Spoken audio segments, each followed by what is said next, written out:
Should be live. Right, we are live now. We have gone now. Live. There we go. Hello, everyone. I still can't type. You still can't type. Well, I don't know why. I don't know why. The box should be there, man. But it's not there, man. Oh, man. What are you going to do? You bird. Oh. Fucking hell. You're only supposed to play the bloody doors off. Fuck, I can't fucking find what? it. I know. It's crazy. I can't find the box. Yeah. Oh no, my washing machine has just started spinning. What a brilliant start to the show. Yeah, sorry if you can hear my washing machine spinning. I can't hear nothing. You'll be here. Y'all will be hearing a dog barking probably. We've only got one person viewing us at the moment. Animate Patty. I haven't shared the link. Ah, yeah. Animate Patty can see us. Hello. I'm going to share the link now in the group. Oh, where's the bloody channel? Right. Sorry about this naff bit at the beginning of the stream, everyone. There always is, because we have to wait for people to join and... mute that. Right, excellent.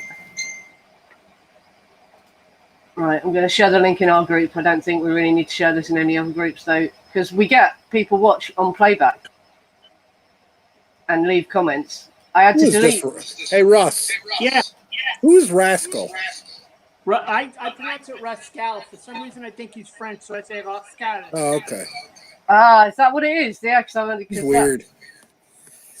Right. I mean, I give him an A for effort. You know what we ought to spend this show doing? Talking about other members. That'd be fun. Yeah. No, they won't watch them. We share this in the group. Yeah. I can't find the show. I can't find the live screen. It is showing up on the channel. I'm just going to share the link in the group, and you better see it.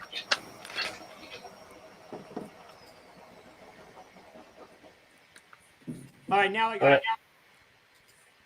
Right. There we are. Right, now we've shared the link, so we could start just about and see if anyone else joins. If they don't, people will catch it on playback anyway. Yeah, well, the point of this stream was we were going to discuss another case, but I can't contact the person I was going to discuss with. She's not getting back to me. I hope she's okay, because I know she's just had a reaction to the vaccination. I hope that she's all right, but nothing I can do about it, so try not to worry. So we're just going to round up more the trial discussion, because we've done loads of streams, but they were just like practice streams, and we were actually getting better at it, and we're getting more focused. So a lot of the stuff that we've already said on streams that have had to be taken down, we can round up in these streams because we're better at it now. So yeah, that's the point of this stream. We're going to discuss the trial more.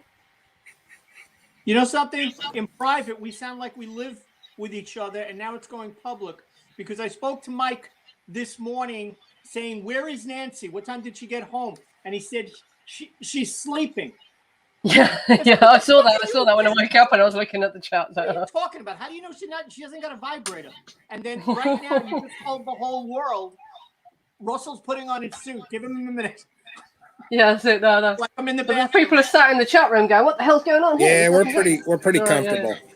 Yeah. Nancy, where's my tie? Did you? Yeah. Put my tie out. A virtual apartment. Yeah. Mike, is this your squirrel? Yeah. What's this squirrel doing in here? Start cooking lunch and get it the fuck out of here. All right, everybody. Welcome to True Crime. Welcome to True Crime. True Crime and cocktail time. With our, professional crew. Oh my God. Yeah. Oh, Amy Wilkins is here. Hi there. Hello, Amy. Yeah, I saw you commented on the last stream, hadn't you? We had to remove that version because there's always a bit that I crop off the beginning where we're waiting for people to arrive, so we've just not said much. And then I delete the old stream, and we'd had loads of comments on the original stream, but there was a bit at the beginning that I had to cut off, about 8 minutes from the beginning. I can't type. So those comments are all gone now, but that stream is up. Just have a great night. This is John plus M Baumgard, is it? Sorry, is that how you pronounce your name? So there's someone in the chat. person who's called Fenris We Wolf. got Fenris Wolf, Amy Wilkins, and I don't recognize anybody else. No. Yeah, Panamint Patty's there. Yeah, it'd be good to have Diane here as well, because I'd like to talk about the points at which the trial should have been thrown out, and Diane's really good for pointing out all of those. I'm leading that. And Russ as well, yeah, Russ knows. There's so many. There are so many. That's my project. You can have it from a psychological end, but I'm doing evidence and shit like that. But you are right. It should have been thrown out. Russ, can you turn it up a little? Yeah, can you turn your mic up a bit? You're still quiet. I can only do this. And I'm feedbacking. I can hear myself feedbacking. The mic should be working. The mic. My washing machine's going as well. You might be able to hear my washing machine. Let me ask you both something. Is this the only window y'all got this up in? Do you have the YouTube chat up as well, where it would be playing double volume?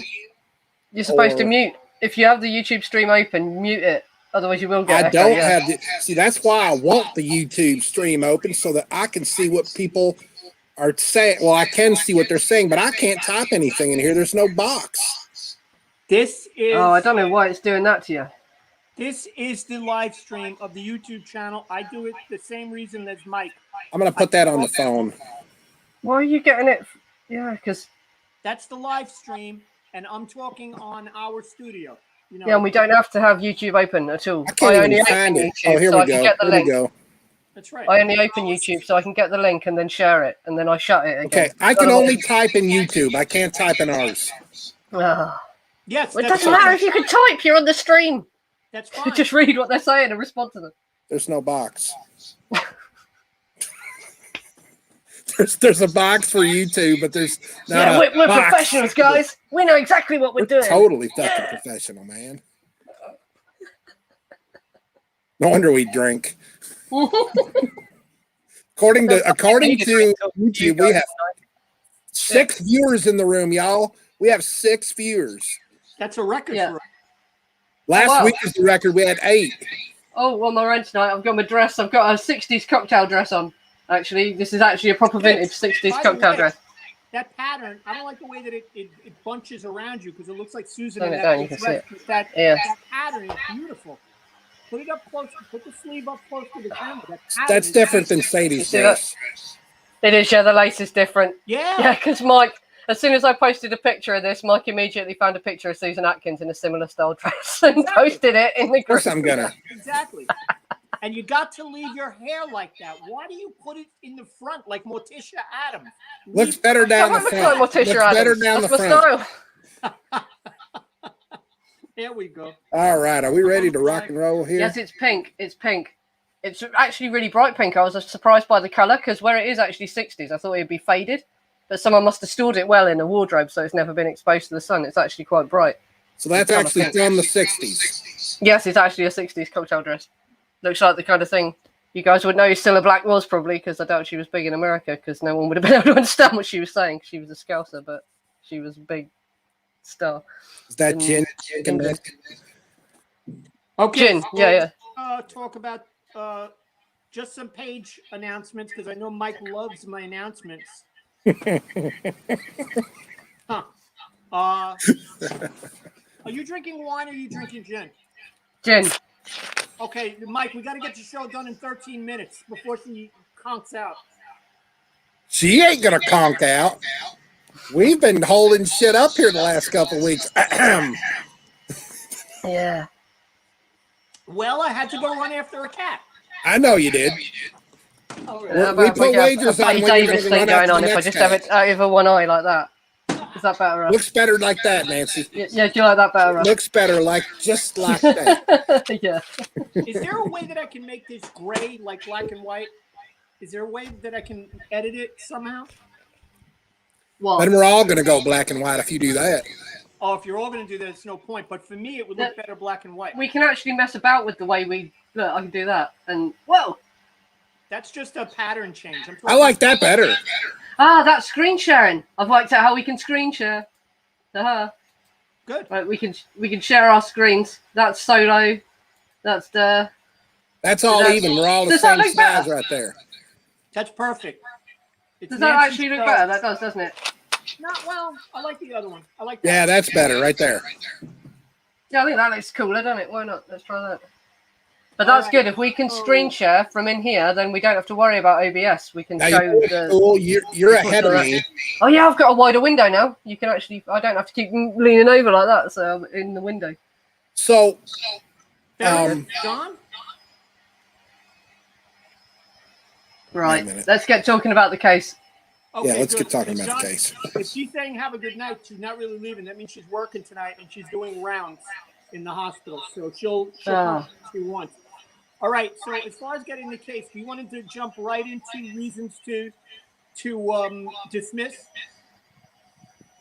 Yeah. Well, we talked quite a lot about the actual antics of the trial, didn't we? And part of this is the antics of the trial. So yeah, let's talk about that. Yeah. Okay. Well, maybe we'll do yours tonight because mine are before. I mean, they were even arraigned. There's like 20 reasons right then and there where the case should have been thrown out. Just, based on this and based on that, the case should have been thrown out. But if you want to do this is fine. And by the way, I know why. I did my little research this week. I know why they presented no defense from the lawyer's standpoint. I found somebody's notes. I think it was Day Shin. I found somebody's notes as to why they did what they did. As far as the trial goes, well, maybe you want to start. Why do you say, Nancy, the trial should have been, I don't know, mistrial was dismissed or what? Well, I always say I think they were all insane. They should have all pled not guilty by way of insanity. But right, you have. That depends if they had a psychiatrist saying that they were. Right, so that's my main argument, and also the obvious one was when Nixon said Manson was guilty. And then Charlie somehow got hold of a newspaper, which is insane, isn't it? And he held it up and showed it to the jury. And yeah, that should have got it kicked out. But in Helter Skelter, he says they questioned all the jurors, and all the jurors said they couldn't read what he held up. So that's why it didn't get thrown out for that. I have a new fan who's trying to come on, and I got to get the link to the show to invite them. Or maybe one of you guys can do it. I don't know how to do that. Do you know how to do it, Nancy? What? I didn't hear what you said. I've got you on my other pages. Who wants to come to the show? Do you know how to send the link? Can you see my post? Go to the group. See my post. The link is in that post. Just copy it from there. Oh, at the group. Okay, great. Yeah, to the actual stream. Don't send the join link, otherwise loads of people will just show up in the back room here. Yeah, I should make that an announcement. Actually. All right, so Nancy, your last point was what? Say that again. The last point was about the headline being held up. Okay, Charles Manson. I know how that headline got there, and I'll go into it when you're ready. But do you have any more trial points as to why it should have been dismissed? Yeah, well, they were insane. I think that they were all should have pled.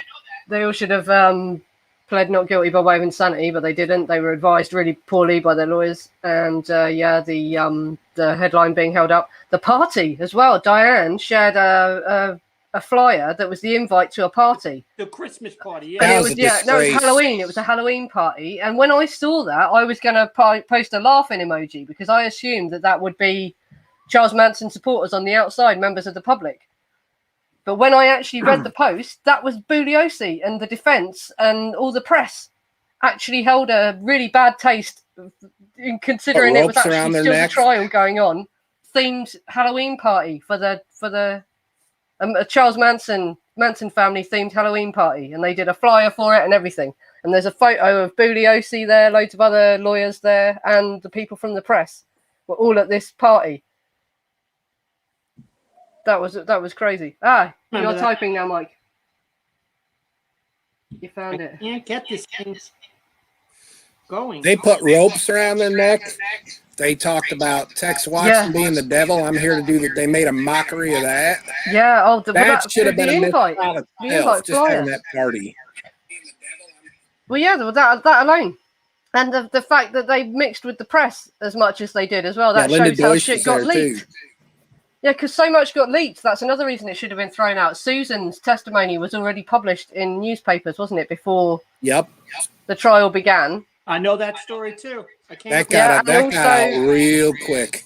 Yeah, and also the other contentious point in this case is that the trial shouldn't have been held in LA, because that means the jury were being selected from a place that was too close to where the murders actually happened. I agree.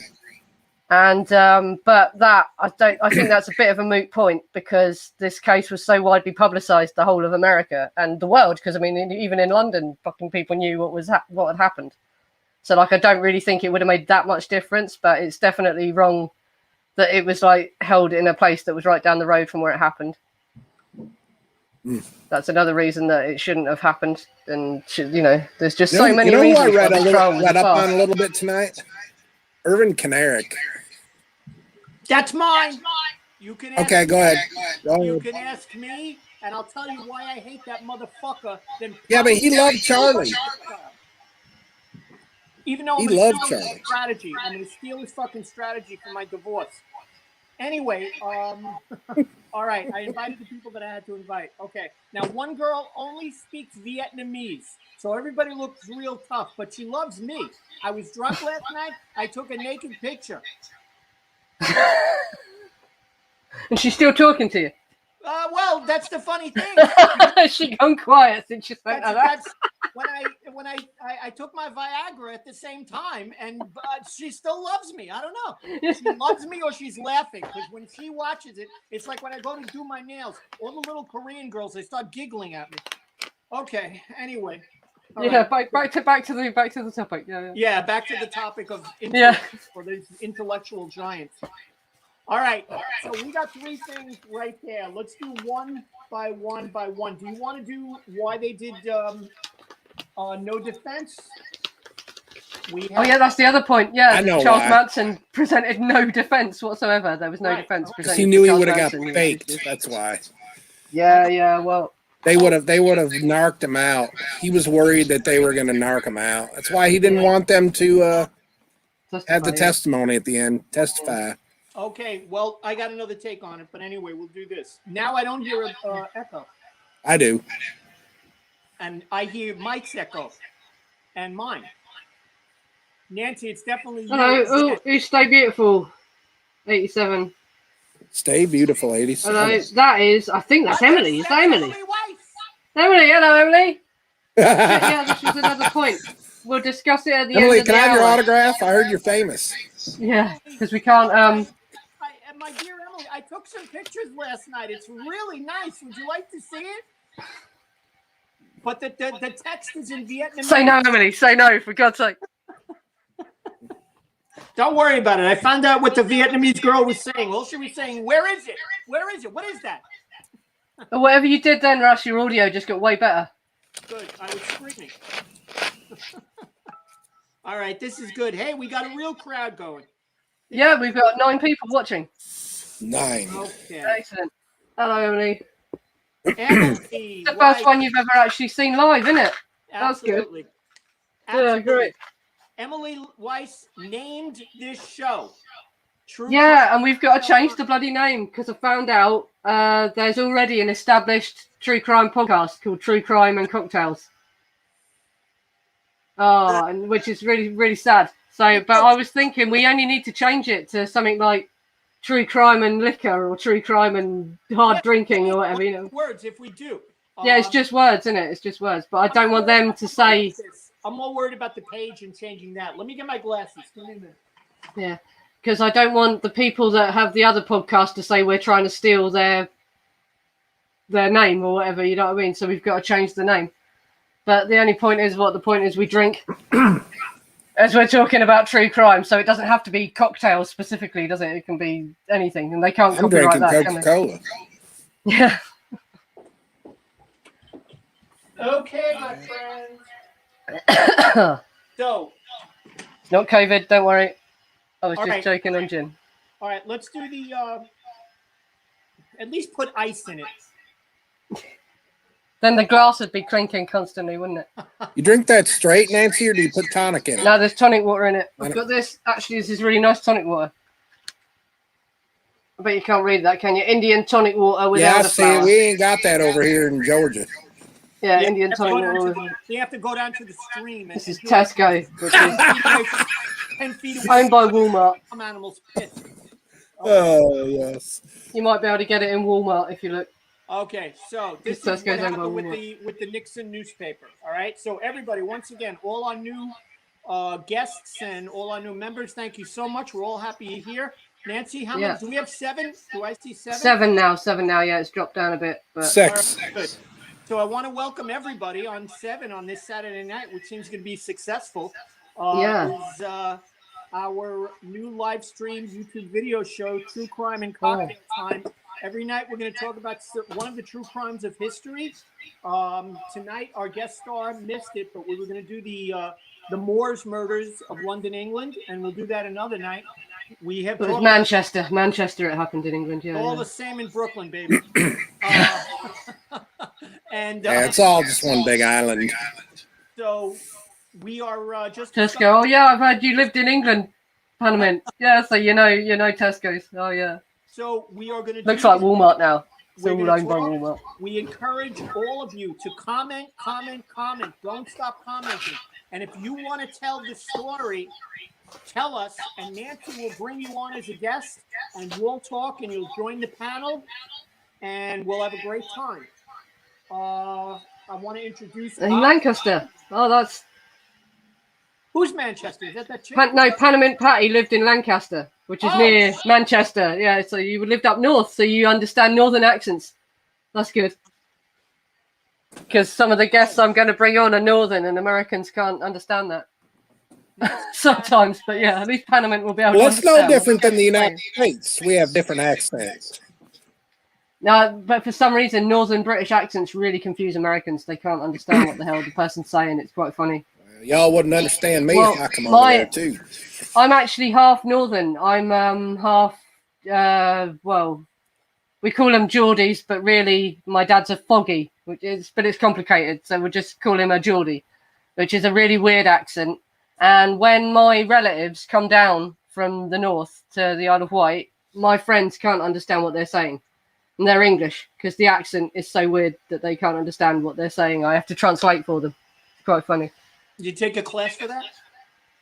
No, just fucking obviously if I couldn't understand what half my family was saying, Christmas dinner would be weird, wouldn't it? I can just understand the accent, they're my family, you know. I think Scotland had the weirdest accents ever. Yeah, they had subtitle Train Spotting, didn't they, in America? But the Americans couldn't understand what they were saying in Train Spotting. We've lost a load of viewers. We strayed off the subject. We're down to 3 again now.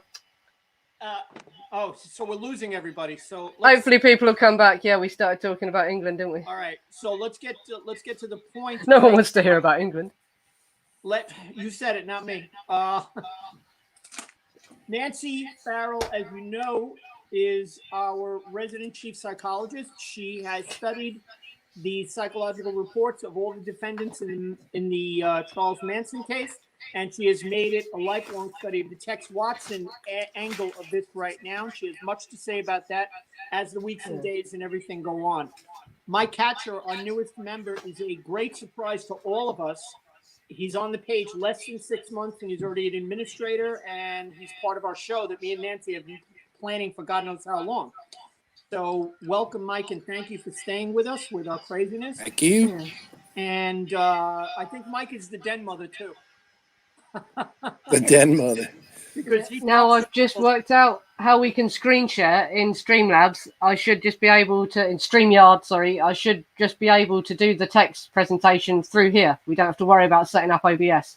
Because I want to do a show dedicated to talking about his psychiatric report, where I can actually show you what it says. I know. All I got to do, same thing. I need questions for everything. Yeah. You got to create the questions, and I'll guide it. Can you put the stuff up on the screen, Nancy? Yeah, there's a way to share the screen. I've just found it out when I was clicking through. Right, I can share my screen, which means I can have the psychiatric report open, and I can show you a reflection, mirrors you. Yeah. Yeah, but you can actually share what's on the screen of your computer. You can screen share. Okay, all right. So I'll be able to go, and this is where the psychologist says, the psychiatrist, he's been analysed by psychiatrist. This is where the psychiatrist says this. This is where he says this. That's great. And so, yeah. And so I can show you that what I'm saying is true. I'm not just talking out my arse. I can say this is his actual psychiatric report. This is what it says. You know what I mean? It's like, yeah. Nancy, it's amazing how you can go from Winston Churchill to Eliza Doolittle in 2 seconds. I have a psychological report of 1967 of Tess Watson, and I want you to know, my dear fellow academicians, that I'm not pulling out of my ass. Yeah, not talking out my ass, guys. God. All right, so here we go. Can we use Tumblr? I think I have a Tumblr account. I haven't used it for years and years, though. But Tumblr's, another way we can share. I didn't think Tumblr was still around.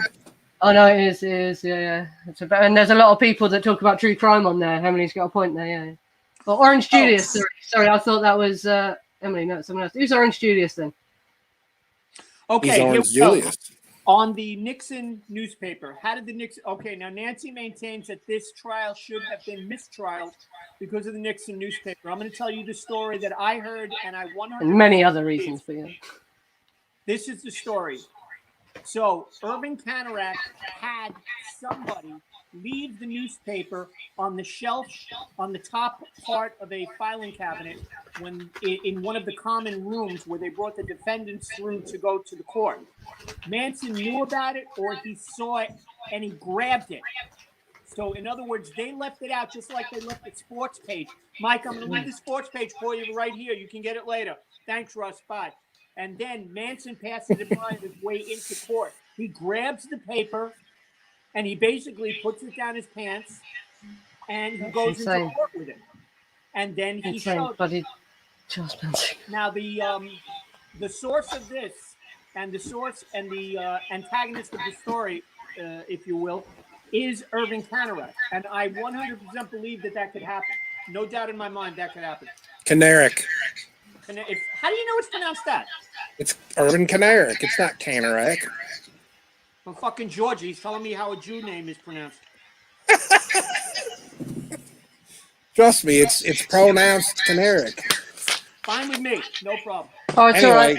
Carry on. Orange Julius is Emily, everyone. It's all right. She's just switched accounts. She's just letting me know. I didn't know Orange Julius was still around.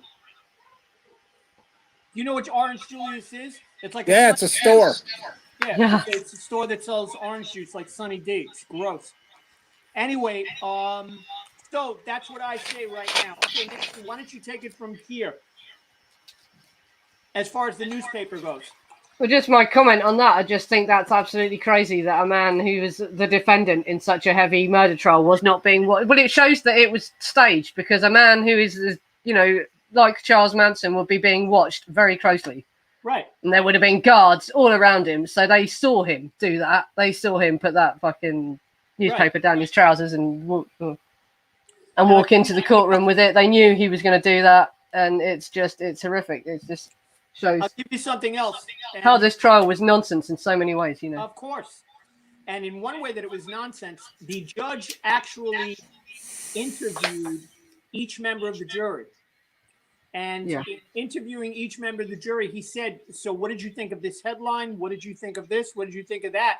To find out if anybody would be influenced by this headline. Now, naturally, the jurors, after all that time, they wanted to hold on to their seats. So they gave the right answer. And this is the most interesting one that I found. One juror, a male, he was, I believe, an engineer in the civil service. His answer was, no, sir, I would not pay attention to that headline at all. I didn't even vote for Mr. Nixon. So I thought that was interesting whatsoever.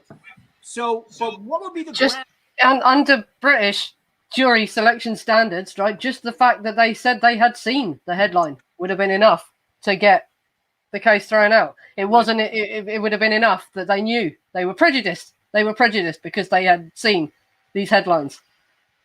It doesn't matter what they thought of it. If the fact they had seen it made them prejudiced. So that is sick. That's another reason it should have been thrown out. Nancy, how did my hat brim get fucked up? It's wobbly. It's not in the rain. There we go. Mike, what is that avatar you use? Who is that? Brian Adams? Are you being a smart ass? Never. That's Sir Master, the Mastro, the greatest of all time. And what's his name? James Patrick Page. Ah, I thought I looked. He needed a haircut. Shit, yeah, that is Jimmy Page, isn't it? I didn't recognize. I'm a Zeppelin person. You saw my Zeppelin tattoo, right? I sure did. Appearing on a live stream with Jimmy Page. Look. Yeah. I should have wrote that. Jimmy Page. Yeah, you should have killed I yourself. can't talk like he does, though. He sounds like he's 8 years old. He has got a funny little voice, hasn't he? Bless him. Yeah. All right, so let's go to. I'm glad you're howling. Cracking up Patty. Panama and Patty here, yeah. Good to hear you howl, Patty. What did Patty Patty's on the farm lately anyway. She ought to be howling. She is howling. Can you use Tumblr also link out there? You may pick up more true crime fans because they have so many blogs. You know something, Orange Julius? I award you the contract on the marketing of that to get that done. Now that you're back, as we know, she disappeared without saying a word to us. And she's back now. So Stay Beautiful or Orange Julius wants to take that over. I couldn't be happier. And the 3 chicks who were asking me to come on the show, they didn't even show up. Okay, now, do you want to go, Mike? Do you have anything to say about the newspaper with Nixon? Do you have... I do. I'm just trying to word it right. He dug himself a hole, Nixon. Nixon looked worse by doing that.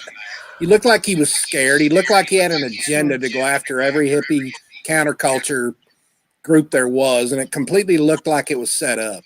I think it played into Charlie's hands. Well, I can tell you, and in a minute, I'm going to walk over and get my notes on it from the Nixon Presidential Library, might I add, that Nixon knew exactly what he was doing when he said that, and he said that specifically, and this feeds into the theory of just getting rid of the hippies as a part of the motivation for the Republican Party. Yes. So Nixon knew exactly what he was doing by putting that into the minds of the American people. What happened was he was making a speech, just a press conference speech, about that certain things are glorified that should not be glorified, and other things are put down that should not be put down. So in other words, patriotism is now being put down. But a criminal like Manson, a professional, a murderer, he's put on an altar like he's a god. And if you remember your history, Manson was put up like a god. There were T-shirts like the T-shirt of Jimmy Page. And that scared Nixon. Yeah. Oh, absolutely. The whole bunch of them. They were scared to death. This was their worst nightmare of what was going to happen if you let the hippies, run loose. That's exactly what they were going to happen. And the other thing you have to remember about this trial is this was all going on at the same time as the Vietnam War and loads of other sinister shit. I mean, Nixon was up to all kinds of terrible stuff, wasn't he? And this created a massive distraction from everything because the media just covered this. So they wanted it to be exciting and have loads of dramatic things happen because it was creating a distraction from the Vietnam War, wasn't it? And people being angry at Nixon over this was a change from them being angry at him over the Vietnam War and everything else he did, It was all designed to distract. If you go to one of the presidential libraries, you can have something like this made up. When you order material and you study material, you can have a book like this made up of what you studied. And as you can see, there's letters from his constituency. We have a wonderful guest tonight that I'm going to introduce you guys to. I love this little girl. But anyway, if you see here, these are notes that he took. This is a bill that he signed when he was a congressman in the 1950s. And let's see what else, because I am a study. Okay, this is trial testimony in the Alger Hiss case. Now, it is true crime, but we're probably never going to get to it. It's got no real excitement and certainly got no blood. But that's original testimony that I put my hands on, which was very cool. Very cool. So in the Nixon notes that I was creating and the material that I was reading, I came across the fact that Nixon knew exactly what he was doing when he made that statement to the general public just to throw something into the pot. That's it. So, that being said, let's go on to Nancy. Do you want to do no defense or do you want to do Irving Canarak? Which one was Canarak? What, the one who got killed? The lawyer that got killed? No. He just died a few years ago. That was Ronald that's Hughes another that got point, killed. actually, we should bring up. There was a lawyer, Leslie's lawyer, got bloody died under mysterious circumstances. Did they describe did they decide he was murdered or it was an accident? Right. But it looked fucking sinister, didn't it? Yeah. That was another reason that they tried to use for mistrial. So as long as we are speaking about that right now, let me do Canaric and then we'll do Ronald Hughes, because that one was very simple. Now, as far as Irving Canarac goes, oh, I got to introduce my guest. That's Lena. Who is Lena Alule? Is that? Would you pronounce? Lena, it's another one of your aliases, so please tell us how to pronounce it. And Amy is saying, I don't know this girl, Amy. She knows me. She can't hear Russ. I can't believe it. Nobody ever says that about a New Yorker. I can't hear him. Tell him to speak louder. Okay. Your mic is quiet, right? Have you got on your headphones? There's probably a mic. Move it up closer to you. I don't have headphones on. You don't have already, haven't? No. Yeah. If you get a hands-free kit, then there'll be a mic dangling down here, and you'll be. That's good. Yeah. Remind me during the week. I told you I have to go to Stop and Shop next week, so remind me to pick that up. Okay, so Amy, I'm getting. Now we're live streaming with Bugliosi himself. That's great. Yeah. Is that better, y'all? Yeah. Don't you love Bugliosi's suit? You know what? You know what he's doing in this scene? He's sitting there posing for the camera right as he walks in. Oh God, yeah, he loved himself, didn't he? You could tell. Yep. You could tell. And when you see him interviewed on documentaries, and just the tone of Helter Skelter, the way he talks about himself. As I read Helter Skelter, it was cracking me up because he makes out he solved the whole case, doesn't he? He was like, yeah. And that's another reason that this trial is dodgy as fuck, because he went and before the police interviewed all the people that made statements, Bugliosi had already met them and told them what to say. You know, I know exactly where that one is from, where that still is from. But yes, essentially he lived off the case for the rest of his life. That still is from when Vincent, you see where it says "and Vincent," because that is what was his name? The Hendrickson movie of Manson. 73 Hendrickson. Panamint Patty dropping British slang. Do you call drinks bevies? Oh, is that what I doubt you do you? No. I thought she was starting again with the mushrooms. Is that what that means? I'm stepping AFK for a sec. Got to get bevies out the house. Is that British slang? She means beers. She's going to go and get beers. Or drinks, alcoholic drinks. Nancy, is that a British slang that Ann used? Yeah, that's northern British slang. If she's going to go and get a bevy, that means a beer. Man. That's a smart lady right there. It's a good thing that she's not getting any cigarettes. Okay. Yeah. All right. So before I keep going on with Vincent, but yes, in the beginning of the movie, that's where Vincent is introduced in the beginning of the Hendrickson movie. Now, I would urge everybody to watch the Hendrickson movie if you want to see that still, which is in the beginning. And in addition to that, Gypsy takes a shower for all of us. And Nancy, she does. Reach into your inner soul, find the woman and the man that you are, and watch this scene and just let your emotions out. Because, wow, when Gypsy takes a shower, my goodness, you have to shower those breasts for 10 minutes before you get to the toes. Do you know what it proved? Ladies, there's a choice scene where 3 of the men are bathing naked in a pool, and they get out the pool, and they stand up, and we're going to look at them as well. Yeah, so y'all know what that shower scene there's proved? very, very little male nudity. It's mainly women, but there is a choice bit where you see the gentleman. Yeah. Mike, what did you want to say? And one of them is very well hung. Y'all know what that's... Diane said he was called Juan. She knows which one he was. All the girls must have loved Juan. Remember that Diane... That was FBI Kevin, that guy you're talking about, Nancy. Yeah. Be that as it may, remember, Diane knew the guy's name and knew the guy's measurements. That says something. Yeah. Okay? So we're blessed to have Diane. That's good. She in the room? She's not tonight. No, it's a shame because she'd be good for this one. Anyway, come on, don't even go there. She's not going to come on. That's the one thing Mike, that proved, that shower scene, to shut all these fuckers up that sit and say that the family were nothing but dirty, nasty, rotten, unclean people. I think the picture of that we see the mold in the kitchen was way after they moved out, after the murders. That's the other thing about when all that footage of the ranch, of the Spahn Ranch, is way after they left. Right, so we don't know. Well, they were still there, but that was deeper into their... I mean, I don't think they were neat freaks, but I don't think they were these dirty people like everybody said. I know. I mean, they were hanging around with the Beach Boys. They were hanging around with the Doors. You know, it's like Mike, they're not going to put up with smelly people. They were pigs. They were pigs. Period. End of story. They were pigs. Okay? They were pigs. I have to say as well, there are a lot of people saying that they smelled. They smelled. This is one of the reasons. Drug dealer. What the fuck is he doing nailing Linda Kasabian in the dirt? Why didn't he go to a hotel? Because it's more emotion there. It's more feeling. You're in line with nature. Yeah, you're in line with nature. You and Tex are in nature. He's nailing Linda Kasabian in the fucking mud, and you're still going out coon hunting. Okay, sorry. Okay, and Nancy's looking. What is she talking about? Okay, now, Lena. Her name is Lena. That's the way you pronounce that. Lena, actually, we wanted you to write out how to pronounce your last name, but Lena made a very, very great statement referring to this point that we just discussed. And she said, I love how you're dressed tonight, Russell. You're very sharp. And I think that's very good. I love it. Because I don't hear anybody saying that to Mike. Mike? What?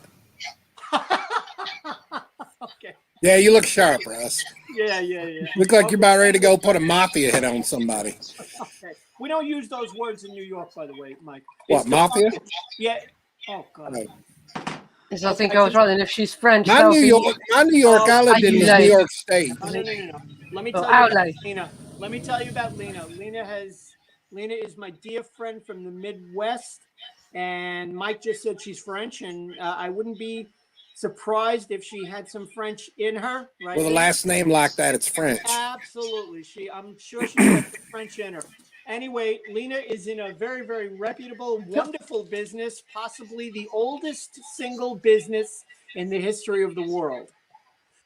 Oh, I know what that is. Yeah. I bet Nancy knows too. She is wonderful. She says good morning. She says good night. She says pardon me. And she's just a great businesswoman. And I've discovered a wonderful, wonderful new friend. And I hope Lena will join our page. And and Lena is saying Puerto Rican. She's Puerto Rican. And can I just say we got Puerto Rican. I need to interrupt, guys. It's a record. We've got 10 viewers. Oh! Yeah. 11 according to my phone. Okay, 10 viewers. Yeah. Now I sound like Stoner. Okay, very good. So Lena. Oh dear, help us. And as we all know, 11. Let's get up to 11. My God. Oh my God! Somebody got lost on the way to the. Yeah. They stumbled upon this. Yeah. But Lena is Puerto Rican, which means, as we know, there was many slave colonies in Puerto Rico over 100 years ago. Some of them were Spanish and Latin. Some of them were Italian. Some of them were English. Some of them were French. It was a matter of colonialism. So again, Lena, I'm sure she's got, you'll pardon the expression, French in her now that you're knowing what she does. But Lena, there's no but. That's it. Please friend her, everybody, because she is just the most wonderful person in the world. And sometimes she calls me daddy. Are you in our group, Lena? Is she in our group? No, she's not a student. Right. I will, when this goes up as the playback, I'll put the link to our group in the description. Absolutely. Lena, we're begging you to come to our page. You'll learn about the Manson case. Actually, no, I can just put it in the chat. Wait a minute. Yeah. Lena is 28, so she's like way younger than this. I think she's born like, so what is that, 1993 or something like that. So she would not know about this at all, but she showed up because she wanted to see what I look like in my new brown suit that Nancy didn't say anything about. Okay. I've seen it before. I'm British. I'm not going to go on about your appearance. We don't. Not British. Yeah, I'm learning Nancy's ways. Yeah, we never compliment each other, man. No. She's not going to go on about the way that I look, but she made me put on a suit. I was happy in my colors. Okay, so let's move on. Let's move on now. That's the link to our Facebook group. I've just posted in the chat there. If anyone wants to join our Facebook group.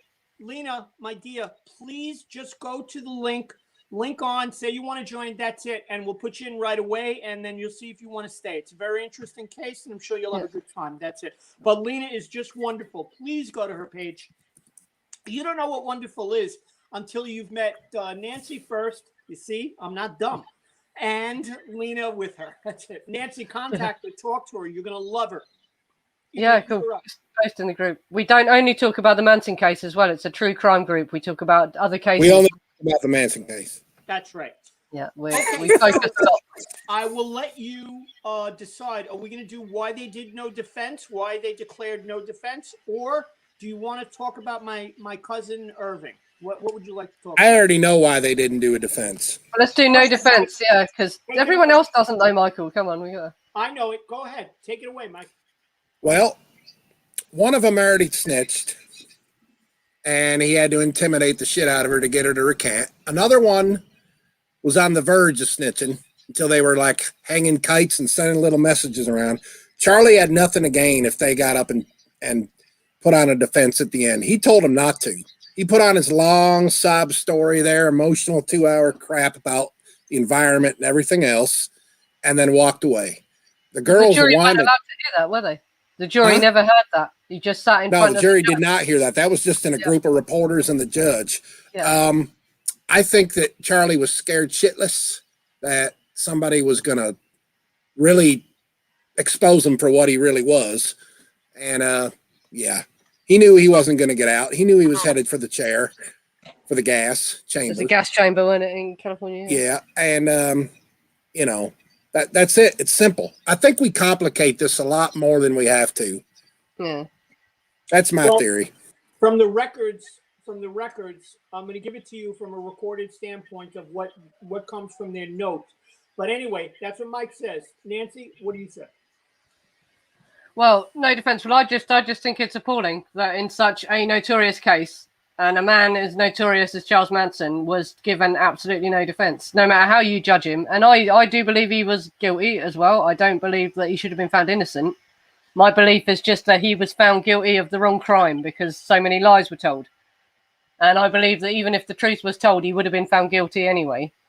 And that's the the injustice that Charles Manson suffered, because a lot of people who support Charles Manson totally are just like, no, he was innocent, he should have walked free. I don't agree with that. I do agree that he was guilty. But the farce of this whole case is that he was the whole thing. It's just it's not justice. It's not justice for the victims, and it's definitely not justice for the defendants, obviously, is it? But it is, more importantly, it's not justice for the victims if what the people were sent down for was an utter load of bollocks. Do you know what I mean? It's just not. It's not justice for anyone if the trial was an absolute farce and the people who were convicted on a load of crap. And that is essentially what happened in this case, And it is terrible that Charles Manson had no defense whatsoever, because that's how justice works. Even if he was guilty, he deserved a defense. Everyone does. That is meant to be the basis of justice. Do you know what I mean? It's like, it just drives me nuts. I can't get into the page. Somebody go to the page. I'll do it. Yeah. Lena just joined, so accept her. I can't get in for some reason. Yeah, I can do it. I'll do it. All right, so accept her in. Okay, my friends, I'm gonna get what's left over of my. What am I eating tonight? My eggplant parmesan. I got it, Nance. I accepted her. What did you say? Have you done it? Oh, I've just done it.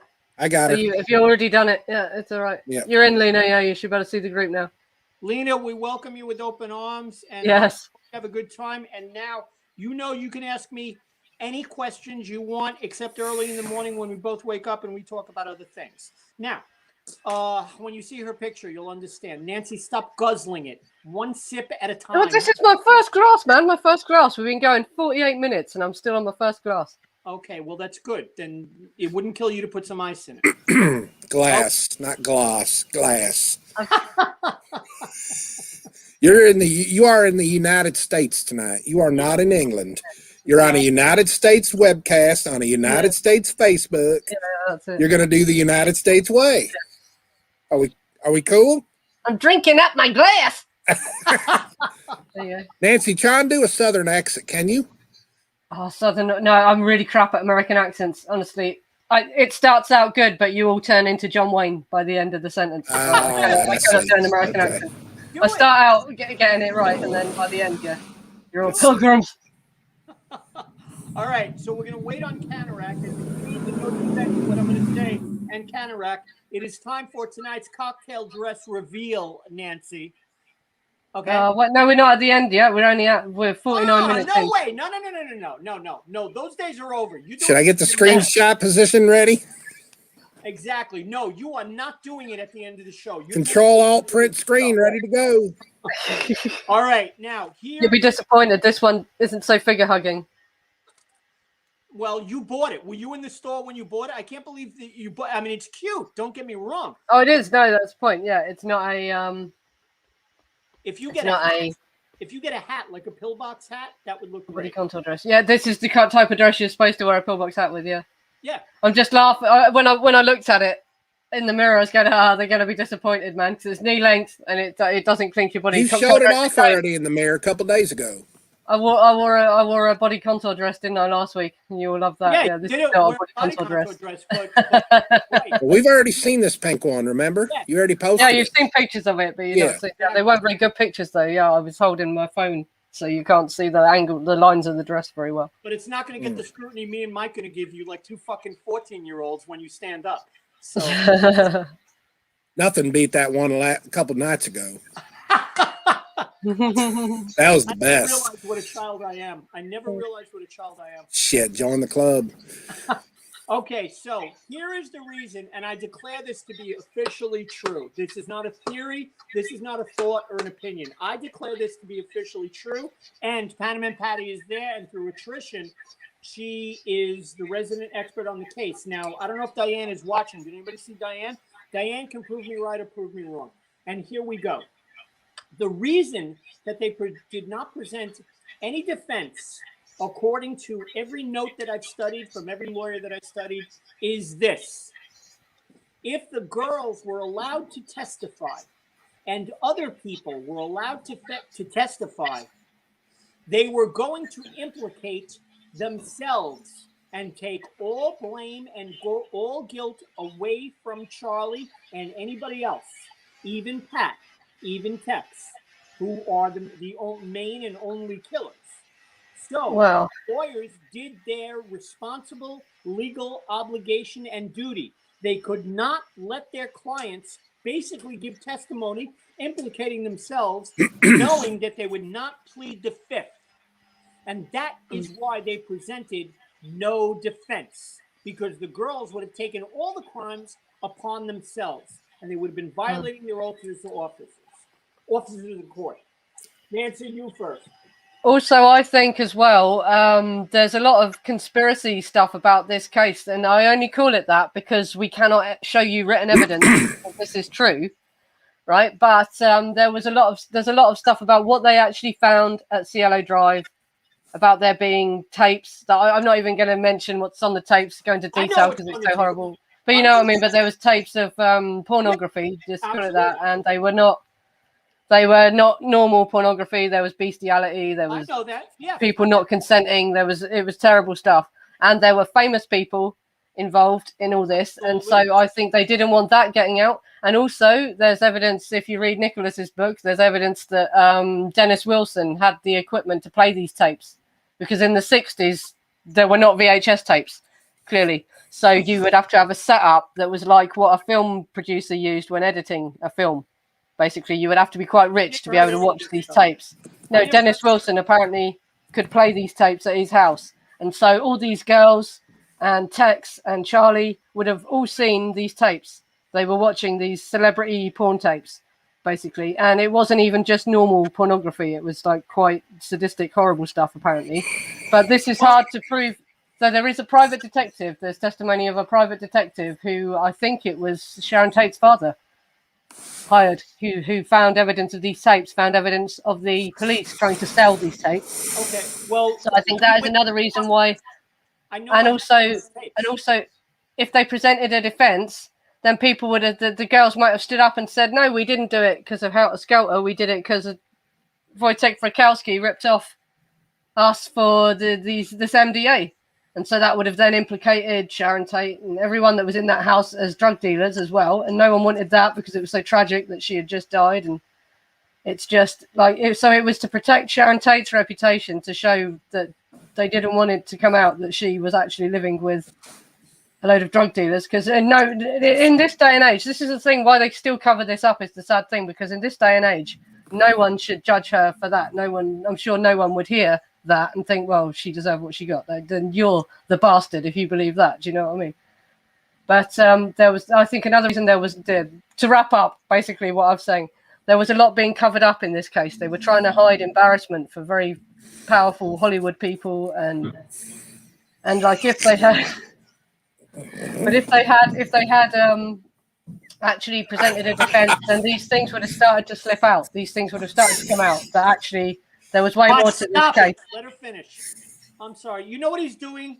You know who this guy is that I'm sorry, Nancy. You got to do that last paragraph again. You know who he put up? Does that look familiar? No, who is he? Okay, he's Day Shin, and he was Susan's attorney towards the end of the trial and everything like that. And I don't know why Mike comments Day Shin rocks, but anyway, I want to make this point about the porno stuff that you just mentioned. There was porno tapes. I know what happened to the porno tapes. I know who had their hands on it, and we'll get to that in a minute after I get my sandwich. And but that stuff, to me, it's possibly those details and those streams are possible.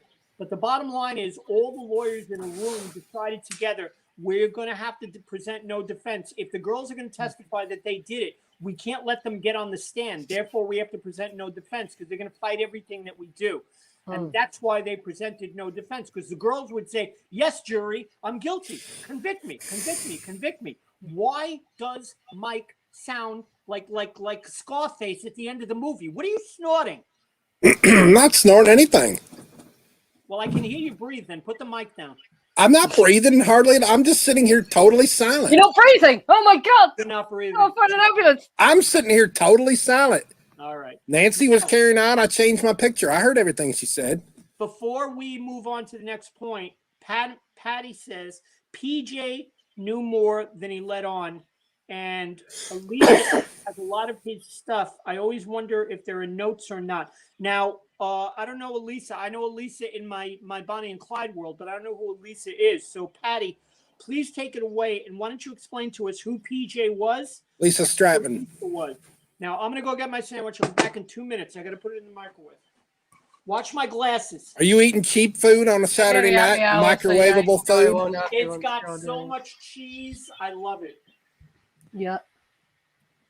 Because after the first hour, then we're going to start rambling about all kinds of... I think Nation is cool. I think he's a perfect avatar to have up. Do I sound bad, Nancy? Does my microphone sound bad? You sound clear to me. Okay. Well, we won't do I sound like I have laryngitis or something? That sounds fine. No, he's just taking the piss out of you. Don't worry. At one point, we did hear you sniff. He's just having a laugh at you. Don't worry. Oh. Nancy, I'll tell you what we used to do when I was singing in a band. Take a picture of all the settings right now. That way you remember it for the next time, and we can all just set it up that way. Yeah, no, I can see what I've done here now, and I'll mess about with StreamYard, sorry, and once I can screen share. Hold on, look, Patty's giving us a rundown on Elisa. Oh, cool. PJ Tate is Sharon's dad. Yes, military intelligence. I know this. Yeah. PJ Tate is Sharon's dad. He was military intelligence. This is the other crazy thing about this case as well, is that if you look at the FBI report, because this is what first got me into the case, because I initially heard Nicholas Schreck talking about the drug burn theory, basically. And I kind of thought, well, you can't prove that though, can you? This is just a conspiracy. And then I actually saw the FBI report, and my God, there was definitely a lot of drugs going through that house, right? They were watching Roman Polanski. It's all in the FBI report. This is what blew my mind and got me into this case, right? Because they were watching Roman Polanski smuggling cocaine from London to Wojciech Frykowski at Cielo Drive.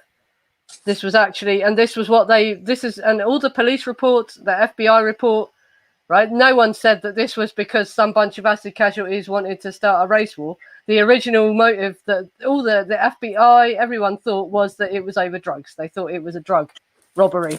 And that is realistically what this actually was.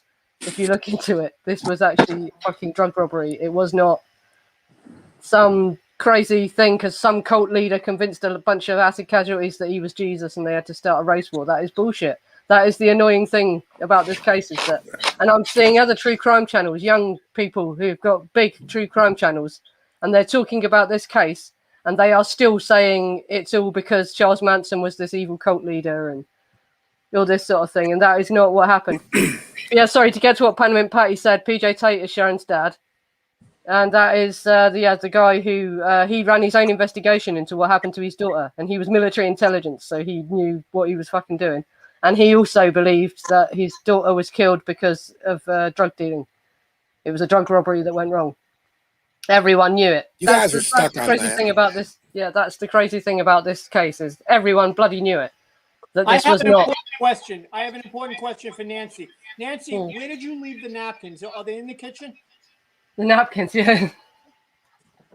I haven't got them out of the washing machine. Y'all are just completely stuck on this drug burn.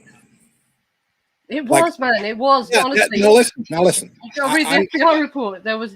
But there was more to it. Oh, there was. Yeah, there was more to it. Reason.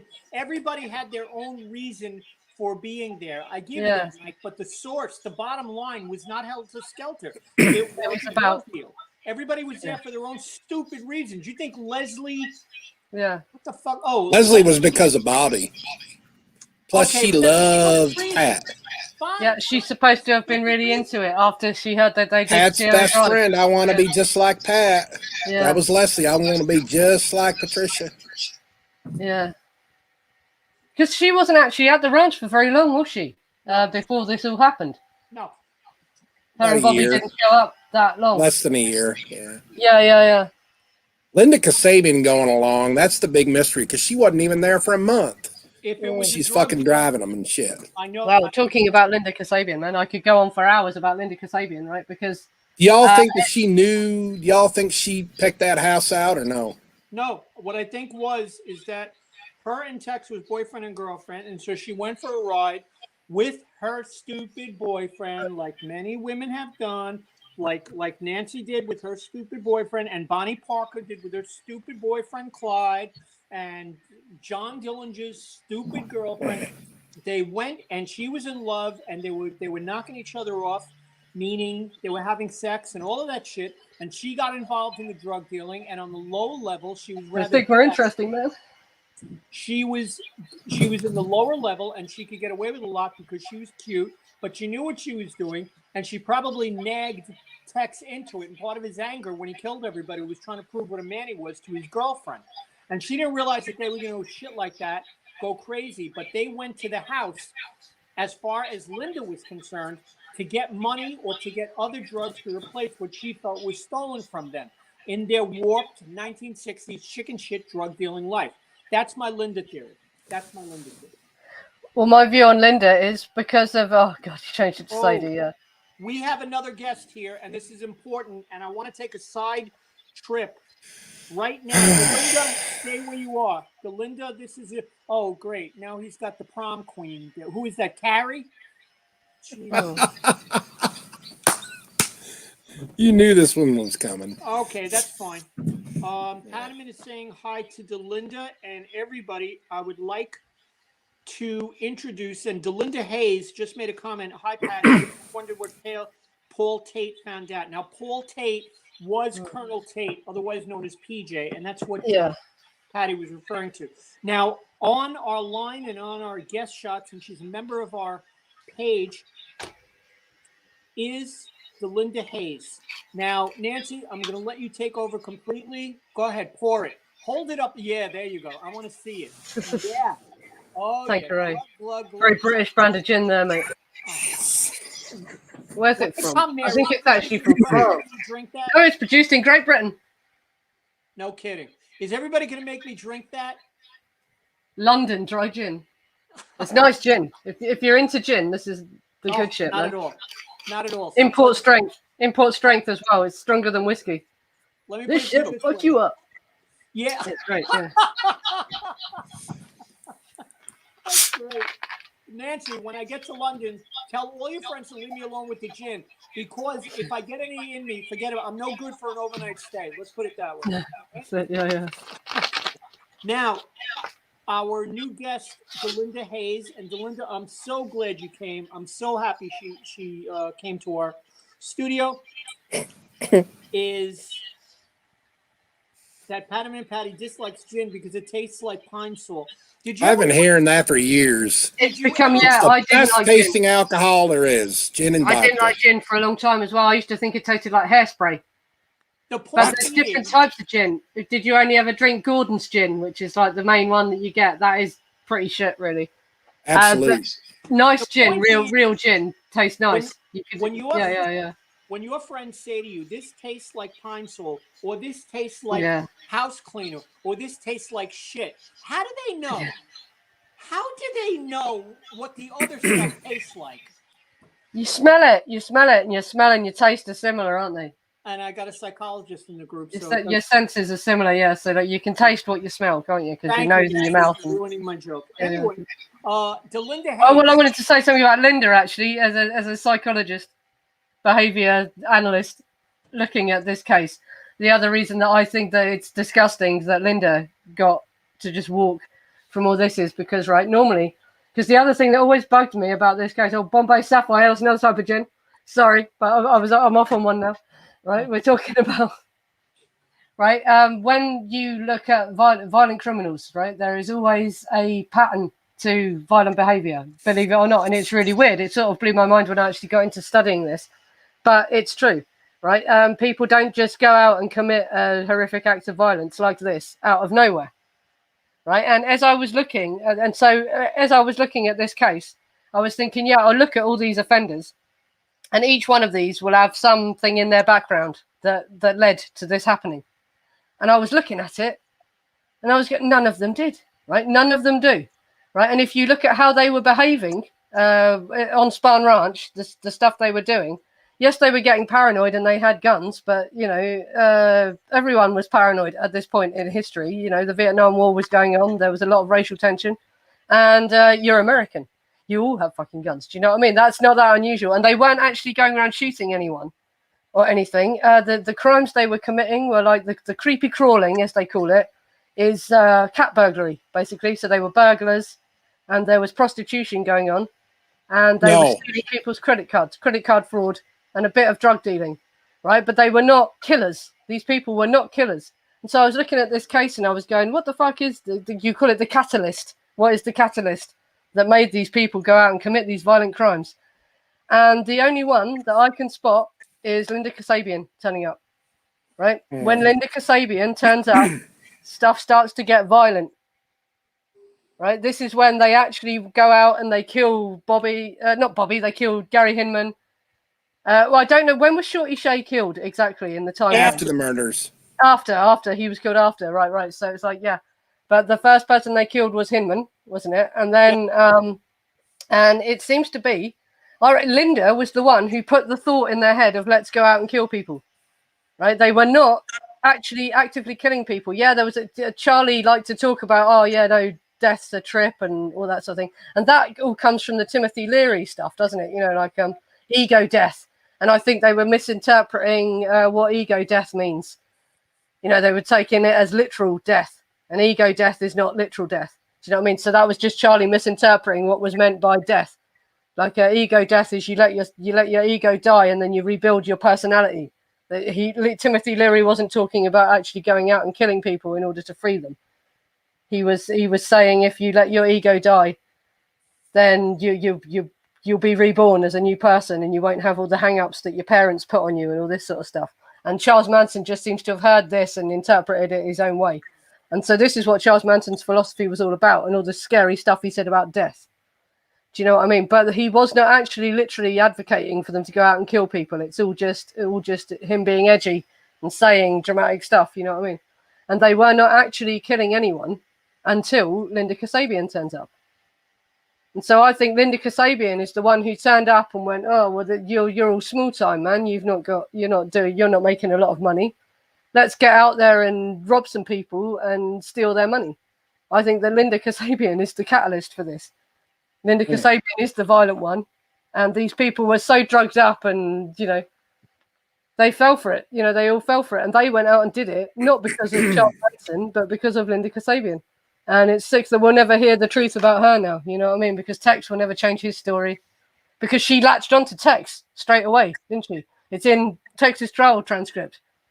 She was having sex with him in the barn within 15 minutes of meeting Tex. Absolutely, that's right. Yeah, she was. Yeah, she latched straight onto Tex, and I think she looked round at all the men, and she was like, "Oh well, Charlie's the alpha male. We can overthrow him though. Look, he's small. Which one should I pick?" And she looked around and she saw Tex, who was the big, strong quarterback, and she went, "Right, I'll pick him." But I think Linda is the psycho, the real psycho of all this lot of people. You know what I mean? Linda is the one that did all this, and it's sick that she just got to walk away. There you go. That Nancy has made to me over the years, and I'm glad she kind of got it on the record. And I must introduce somebody, because Nancy, you're going to take over the show with this person who I've been trying to introduce, and here we go. Delinda Hayes has been one of those people who latched on to the Tex aspect of the case rather than the girls. Oh, Delinda, you're into Tex. Yeah, I'm going to do a big presentation analysing Tex's psychiatric report.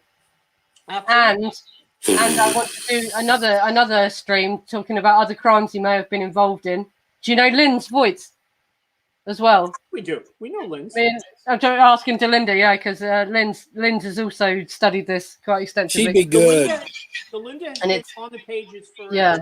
She's got a tie into everything. She corresponds and corresponded with Tex, and I believe she also visited him in prison. She is contacted with Tex's children, with Tex's ex-wives. And so right now, she is our resident Tex expert. And Delinda, I hope you're getting a question ready for Nancy to answer, because you and Nancy are unknown sisters right now. So let's see if Delinda said anything. And Nancy, if you feel like it, bring her on the show. Delinda, we have finally introduced you. And if you want to join, I can post the join link if you want.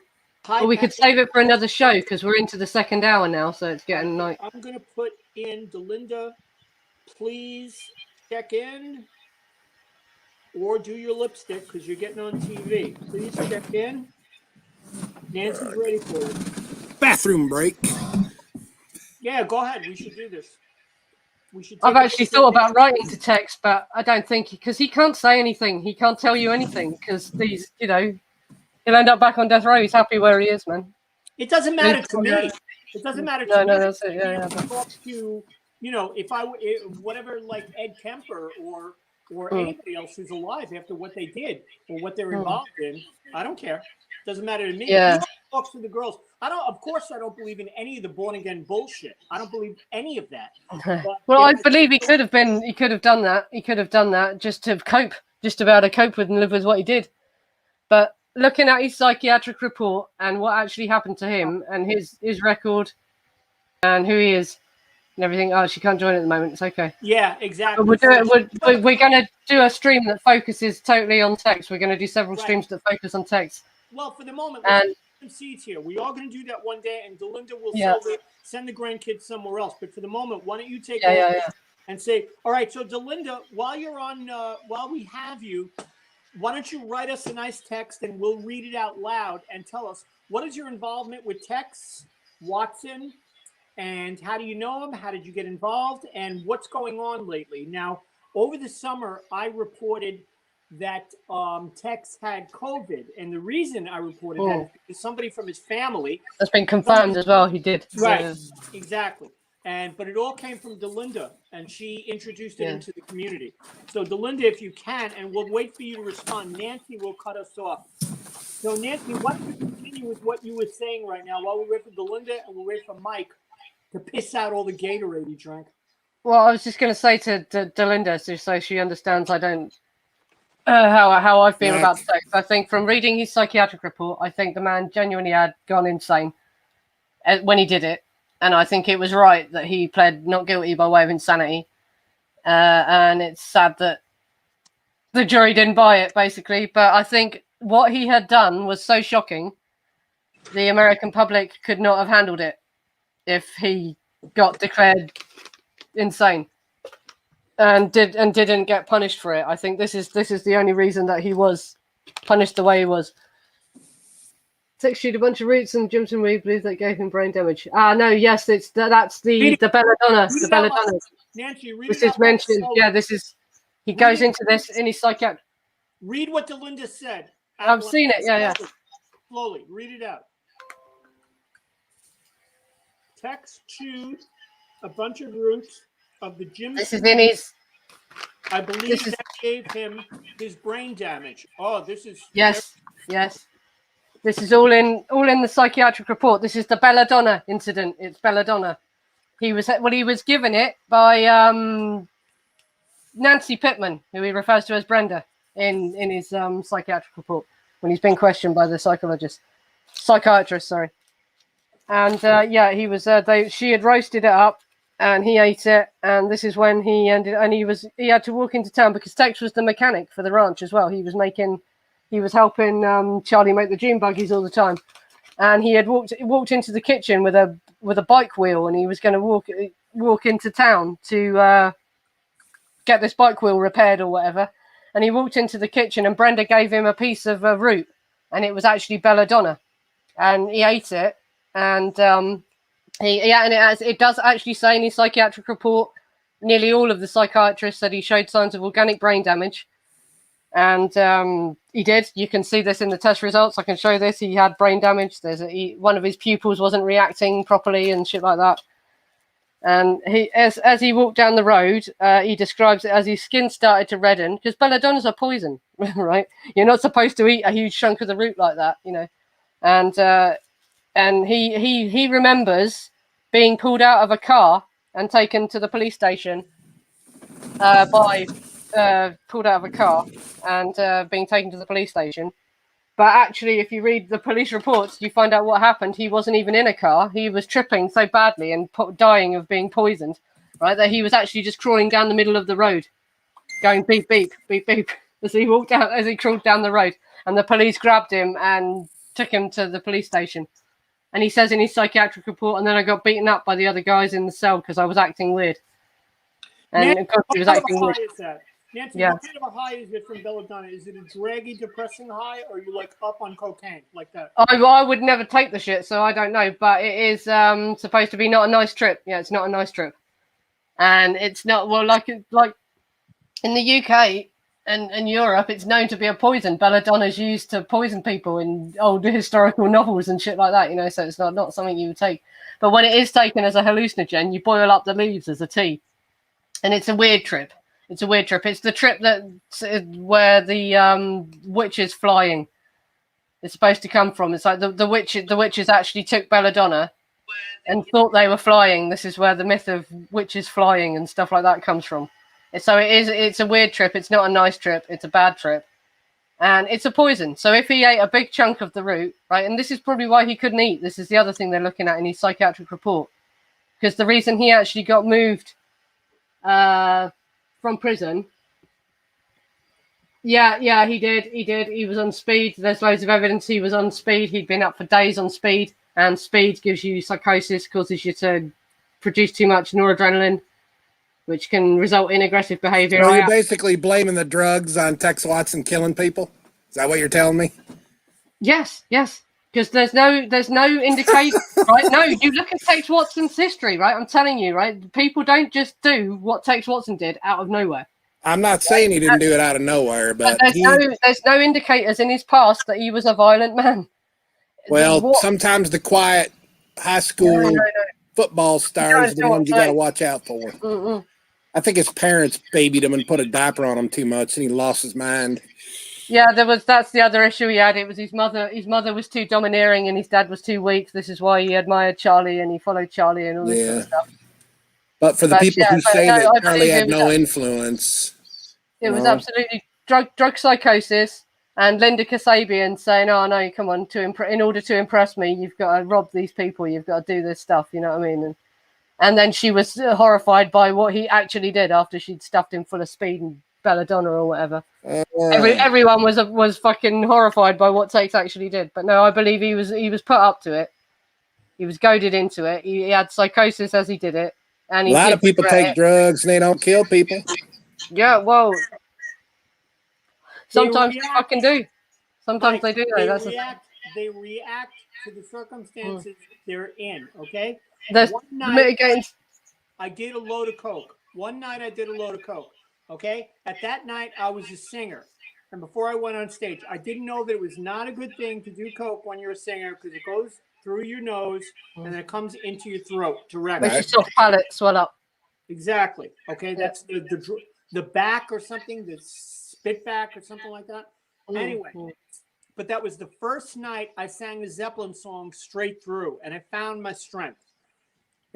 So you do certain things. Okay, you could put that in the term of what we called when we were kids, that's having retarded strength. Well, he got retarded strong, meaning if you're a retarded guy, in my childish mind, you know, when I was a kid, retard strength is like the superhuman strength that comes out of nowhere. Like when a kid went nuts and his mother had to bring him from the fight, had to get him out of the fight and say, come home, you're coming home right now. Like that. And what I agree what Nancy's saying. He might have gone up there to collect money for a debt, but in his back mind, he was saying, if these people don't give me my money, I'm going to fucking kill them. And that being said, they didn't give him the money, and he maybe by that point he was out of control. This is what you got to take into account as well, Mike. It's not just the drugs. It's not just the fact he took speed and turned into a killer, right? He there was a build up to it for sure.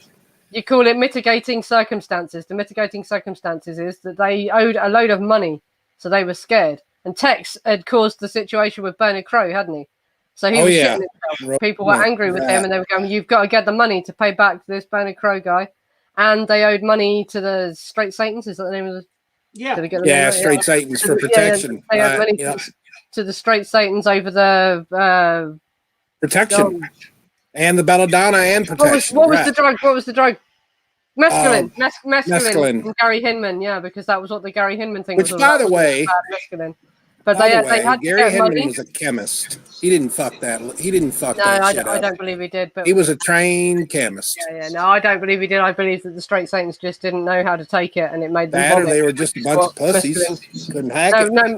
No, mescaline does make you vomit if you take it wrong, that's just part of the trip. I don't do that junk. So no, I believe that they just had a bad trip because they did it wrong and they blamed. Or maybe they just wanted more money. See, money is the root of all evil. Yes. Yes. Yes, it's all over money.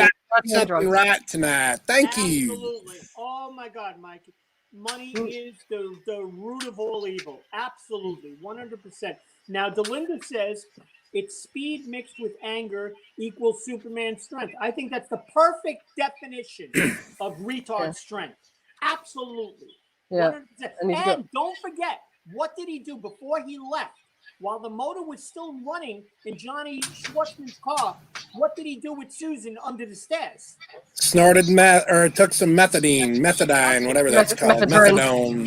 Yeah. Methadone, whatever the fuck it is. What is that? Poor Susan. She just got in with the wrong crowd. When I took mescaline, it came in a little tablet, as big as the top of a needle head.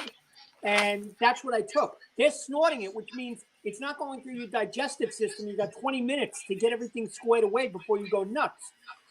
You do it in your nose. Maybe, Nancy, how long you take something in your nose before it takes effect? Oh, look at pepper. If you put pepper in your nose, you start sneezing. Your nose absorbs stuff really fast. Right. Your nose absorbs things fast, so it would take effect within about, a minute?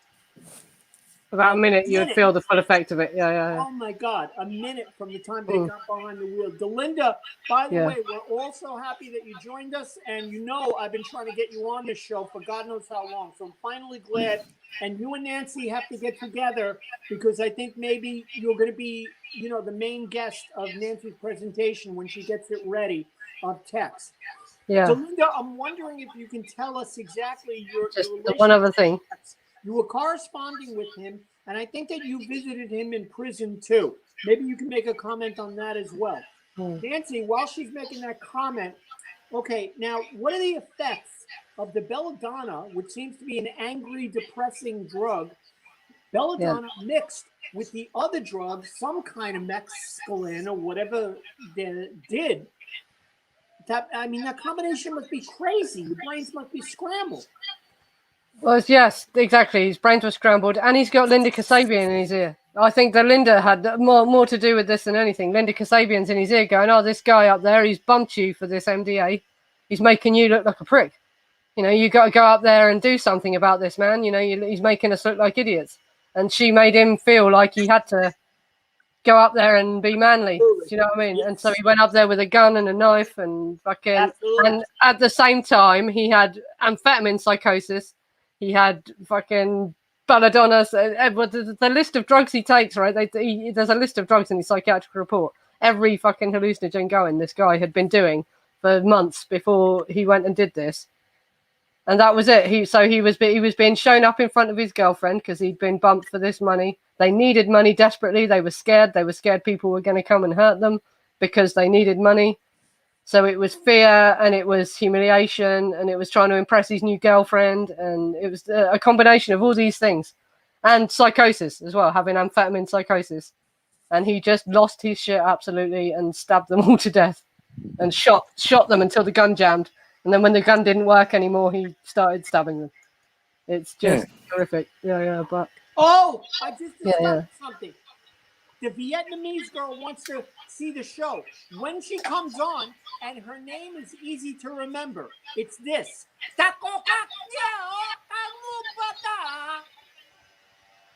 Okay, so when she comes on, I want you to refer to me as Dear Leader. Nothing. No, Russ, we're not gonna. No, nothing. But no laughs, no nothing. You didn't. Jimson Weed. That was a not even have to be there for that. No, what you're saying here about it being Jimson Weed. When I saw her and she's screaming at people, I can't imagine that there's any sexy porn, in Vietnamese porn because it's all going to be Tao. Okay. Go ahead, Nancy. Let me say something about Jimson Weed, right? Because I've got to look up exactly what Jimson Weed is because I always thought, because I had read that it was something that they pulled up on Spahn Ranch, right? And belladonna is also known as deadly nightshade. It's a plant that grows in Europe. So I was thinking, what? How did they have belladonna growing on Spahn Ranch? So I've always suspected that it actually wasn't belladonna that they were eating. So yeah, I've got to look into what this Jimson Weed is and what that does to you because it does something different. Maybe they weren't growing it there. Maybe they had acquired it from somebody else's garden. Well, yeah, because obviously you had always immigrants from Europe. Someone may have brought belladonna over. There may be belladonna as a native plant in America now. Here's the reason. Yeah, I've always thought that's weird that they had belladonna just growing there when it's not even a native plant of that area of America. Weird. It's not weird at all. Patty, who used to go to the ranch, at least 2-3 times a year.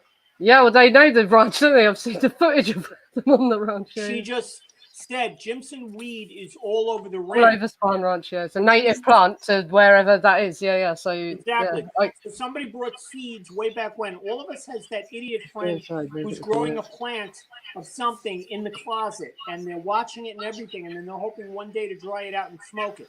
But Jimson Weed is all over Spahn Ranch, as it says.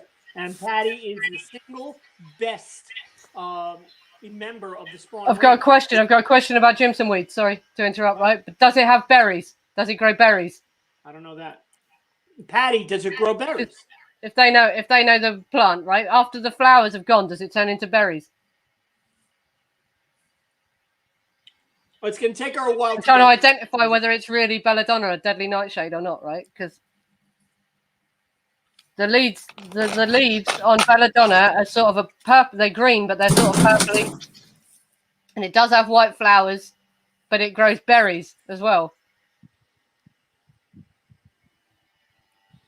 Well, we're waiting for Patty right now. I think you should continue, Nancy, and what you were discussing. Never seen berries. Yeah, you see, I don't think it was belladonna. I've always thought this is weird. How did they? Because when I was talking in Nick's group about this, people were saying, "Yeah, no, we all did belladonna in the '60s," and I was like, "What the fuck, really? You took belladonna, right? Because belladonna's a poison." And I'm like, "Why are all these?" Even Nicholas himself said, "Yeah, I drank belladonna tea," and it's like, "What the fuck? Why aren't you dead, man?" It's like I don't believe that you actually really have belladonna. I think that it's something else. Yeah. Wow. That's interesting. Nicholas. Yeah, that's interesting. Yeah, We have a bunch of drug authority people in here tonight, don't we? yeah. All I did was the normal stuff. I didn't do shit like that. Yeah, small doses, large doses, death, and yeah, belladonna. Belladonna, it's the berries, right? When people were using it as a poison, because it goes right back to Roman times.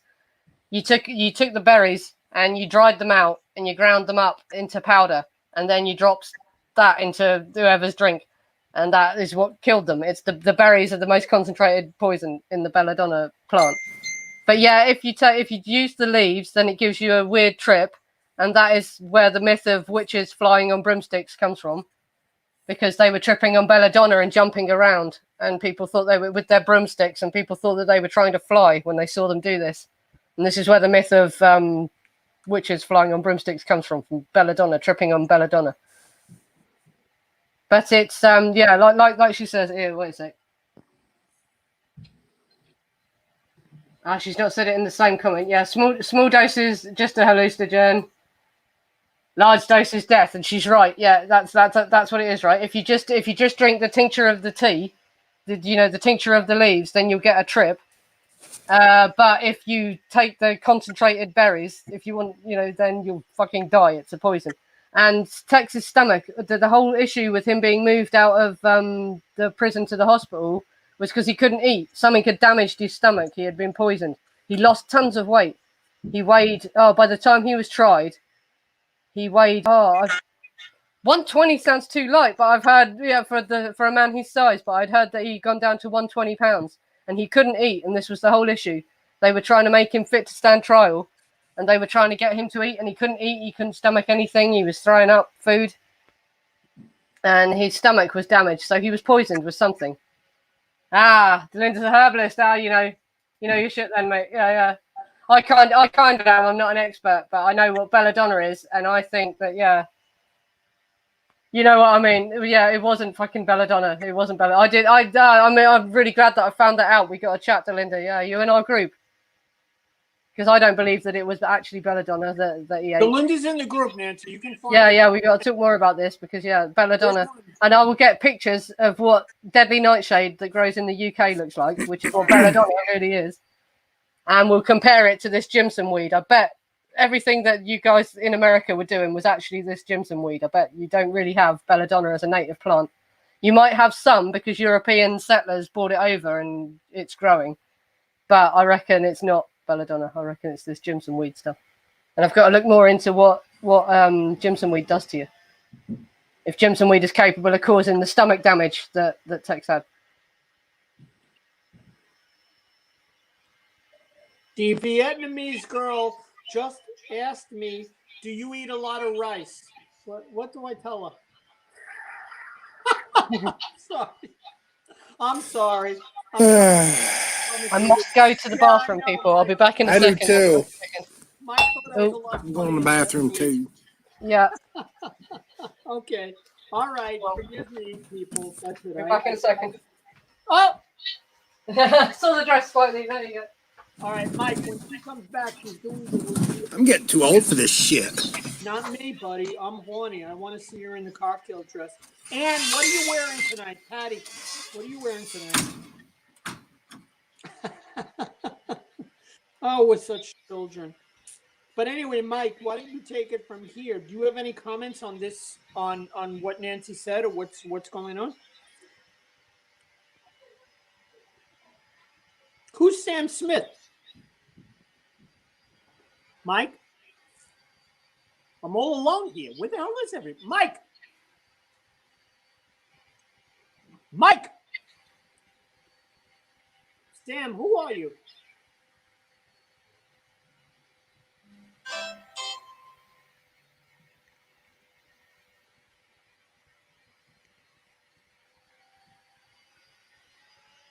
Mike, you said hello, Sam. Who is he?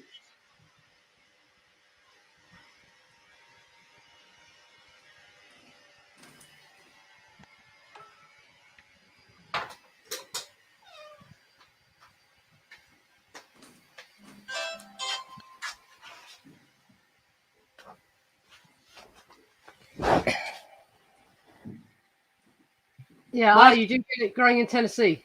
I don't think Mike can hear me. Mike, can you hear us? Yeah. Oh, both do grow. So you do get nightshade in.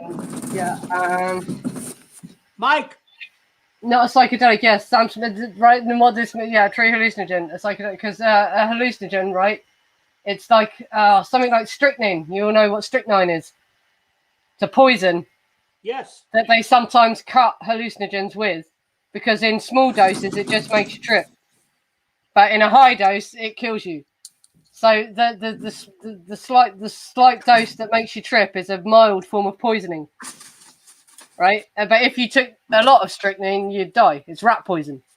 You know what I mean? It's like So this is what he means by a true hallucinogen, not a psychedelic. Yeah. Is Mike there? I've been saying Mike for Liz. He's gone to the bathroom, hasn't he? I think. Yeah. Okay. All right. Yeah. Well, we have a new guy here. I don't know who Sam Smith is. Oh. You know? Yeah, atropine. I know this is. Yeah, atropine is in belladonna. I know that. Hycosamine. Scopolamine I've heard of. Yeah. This is what's in belladonna. This is belladonna. Because atropine, that was another use for belladonna. What they used belladonna for. Because before women had makeup, this is interesting, right? Before makeup was fucking invented, right? To make your cheeks look red. What is this, fucking social studies class? And to make your eyes look bigger. No, I'm just explaining to you what atropine is. This is another use for belladonna. Just messing with you. They used to rub it, so they would make the water of it, and they would rub it into their cheeks because it causes your cheeks to redden, and they would rub it into their lips because it causes your lips to redden, and they would drip it in their eyes because it causes your pupils to dilate, which makes your eyes look bigger. Before we had eyelash makeup and fucking eyeliner and all that, to make your eyes look bigger, you dropped something in your eyes that made your pupils dilate. So that's another use for belladonna. That was another thing that they used. They used the water of the belladonna and they rubbed it into their cheeks, or they would just take the leaves and rub the leaves against their cheeks. It worked like blusher, and on their lips, and it would make your lips go red, like lipstick. And then when it went in your eyes, it made your pupils dilate, which made your eyes look bigger. That's another reason that they use belladonna. Because atropine is in it. Atropine is what causes that. Yeah. Mike, do you know Sam Smith? Huh? True story. Kids, don't do it. Guy. Don't fucking take it. You're not supposed to ingest it. It's fucking lethal. Yeah. Give me a minute. There are far better things to take if you just want to trip. Don't do belladonna. Yeah. Does anybody know who Sam Smith is? Who does that represent? I think Sam Smith. Are you in our group? I think he is from the message forum called the Murders of 69. If I'm not. Delinda knows. Yeah. Are you going to be quiet for a second, British lady? Back at you. I didn't think y'all did that sign language. No, I'm not. Yeah. Two, there you go. I think Sam Smith, I'm not mistaken. Sam, if he is from one of the forums called the Murders of 69, August of 69. I think. I'm not 100% on that. I'm sure you're right, but how did he find out about this show? He must be on. I don't know. I did not advertise it. I've only shared it in our group. Unless anyone else has invited people. You, Mike. Anyway, I think his name is Staravago or something like that. Possibly. I don't know. I don't know that. Is that right, Sam? You go by the name of Staravago or something funky like that? Please introduce yourself, but obviously you and Nancy. I don't know him personally. I recognize his avatar. All right. Whoever that dude is in the avatar. Sam, please go ahead with Trey. What's your name? Nancy. Yeah, Nancy, continue, please. Sorry. No, that was it. I got it all out. Basically, Sam had made a point about exactly what's in belladonna, and so I wanted to make another point about atropine, which is another traditional herbal use, which Delinda will know all about. Yeah. Herbal use of it was when women didn't have makeup. In order to make our cheeks go red and our lips go red and our eyes look big, we would rub weird leaves against our skin. What's the difference? You would do that, Nancy? Just that. I don't wear makeup. Why would? Oh, you don't, do you? Don't wear makeup. No. But do you know the point of women wearing makeup as well? So they don't. This is an interesting psychology fact. So they look hot. A lot of women don't even realize what they're doing when they put makeup on, right? When a woman is ready to mate, is sexually aroused, right? Your lips is sexually aroused, right? Your lips become redder, your face reddens, and your pupils dilate. So your eyes look big, your cheeks look red and your lips look red, right? So that's the reason why women falsely make their lips look red and their cheeks look red and their eyes look bigger, is to show that we're ready to mate. Wow. That's why then women don't even realize that they're doing that. Wow. Yeah, women don't even know that they're doing that. Something very important tonight. Yeah. That's the whole reason that women actually put makeup on. Russ, you getting this? Yes, I'm writing it down. Go ahead. Write it down, buddy. Yeah, this is why. That's good. That's a very cool explanation, Nancy. That's the reason why that women actually put makeup on. Wow. Now, is that just a British thing, or is that the scientific? No, that's truth? psychology. That's wow. human. That's human behavior. I had no idea. I am impressed. Yeah, that is seriously. I'm not even being sarcastic, Mike. I'm serious, because we all know I'm sarcastic. So it's to make us look more attractive to men. And if you look sexually aroused, you're more attractive to men. And some girls are just naturally or prettier without makeup. People say the women that are wearing the red lipstick are, the really promiscuous ones. Because that's your lips looking as red as possible. That's showing that you're sexually aroused. Yeah. Wait. Patty, that's not Star Vago, Sam. That's the same, what do you call it, avatar that dude uses over on the forum. What, the black suit? Yeah, the guy Sam Smith. I recognize his avatar because it's somebody I recognize over from another forum. That's all. That's the only reason I figured it was the same guy.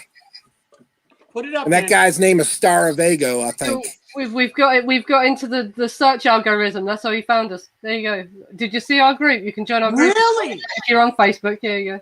Wow, that's good. That's cool. That's great. We're doing quite well for subscribers, actually. We are. Tell us, Patty. Wait, Patty's making a good.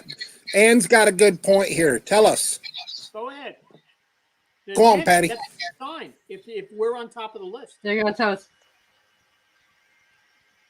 No. Yeah, how women in love have a glow. Yeah, that's what she means. No, that's what she means. I wouldn't know. It's been years. Backing up my point. Backing up my point. Mike, don't know. When you've just. I'm watching Pornhub tonight. When you've just shagged a man, your face is glowing, basically, innit? Yeah, that's it. Yeah. It's because you're sexually aroused. It's because you're sexually aroused. Yeah. We're waiting, Panama. By the way. Yeah, I was finishing. I actually found Manson porn. I didn't like it. She was just backing up my point, I think. Yeah. All right, so Patty is writing right now, and Delinda is back, which is good. You know how a woman in love has a glow? What Nancy says is right. About what? The red lips and all that? Yes, that's it. Yeah, when you're sexually aroused, basically, and this is in love is a fucking vague term, isn't it? But yeah, no, it means you're sexually aroused by the man. Yeah, we're not going there. Your lips have gone red, your cheeks are red, and your pupils have dilated. Your eyes look big. Since Patty is talking right now, and Nancy has nothing to say about my new suit and my hat and my suspenders, Patty, what do you think of the way that I look? Anything? Look like a chauffeur.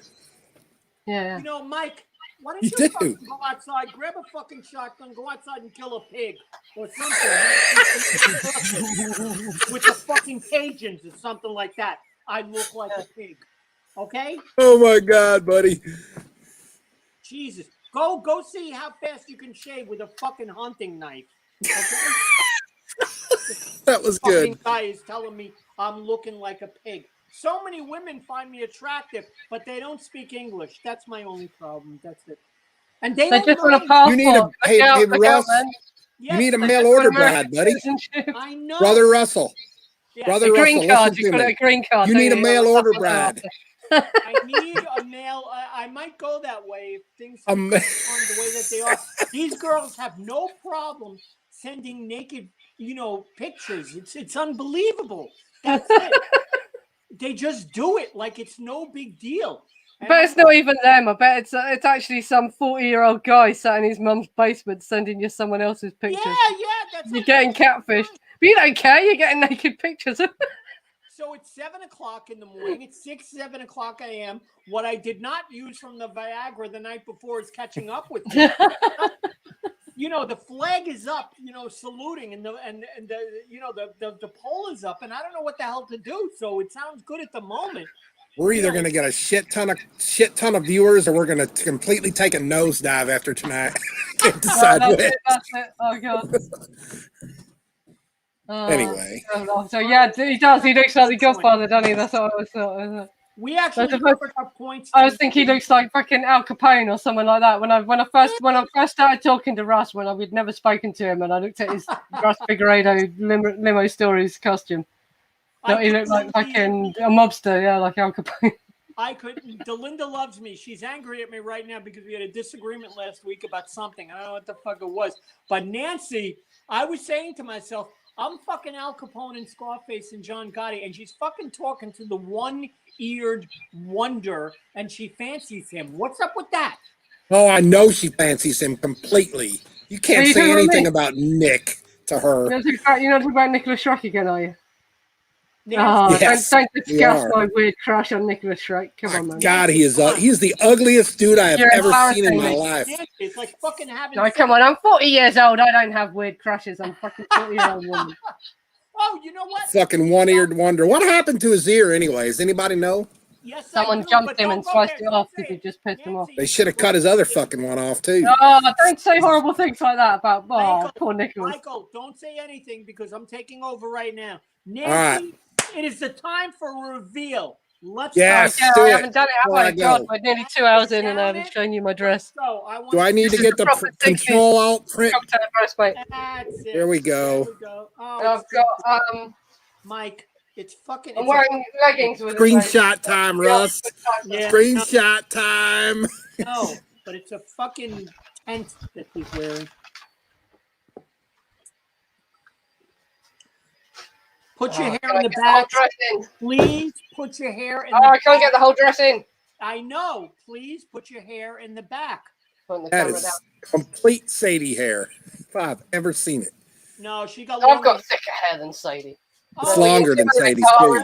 Top of it, right? This is knee length, and there's a bodice underneath. Yeah. You're kidding. What are you wearing? Pants underneath that? I'm wearing leggings. Yeah. I'm not wearing tights tonight. I couldn't be asked. There's Nancy, a bodice. let us see the bodice. I can't believe you're wearing that. Pull up your dress, dear. Thank you. Bodice. Yes, that's the bodice. That's what they call a bodice, and it's got lace hanging over it. All right, put your dress. And it comes in at the waist. Yeah, so now the waist, the legs. We saw what we had to.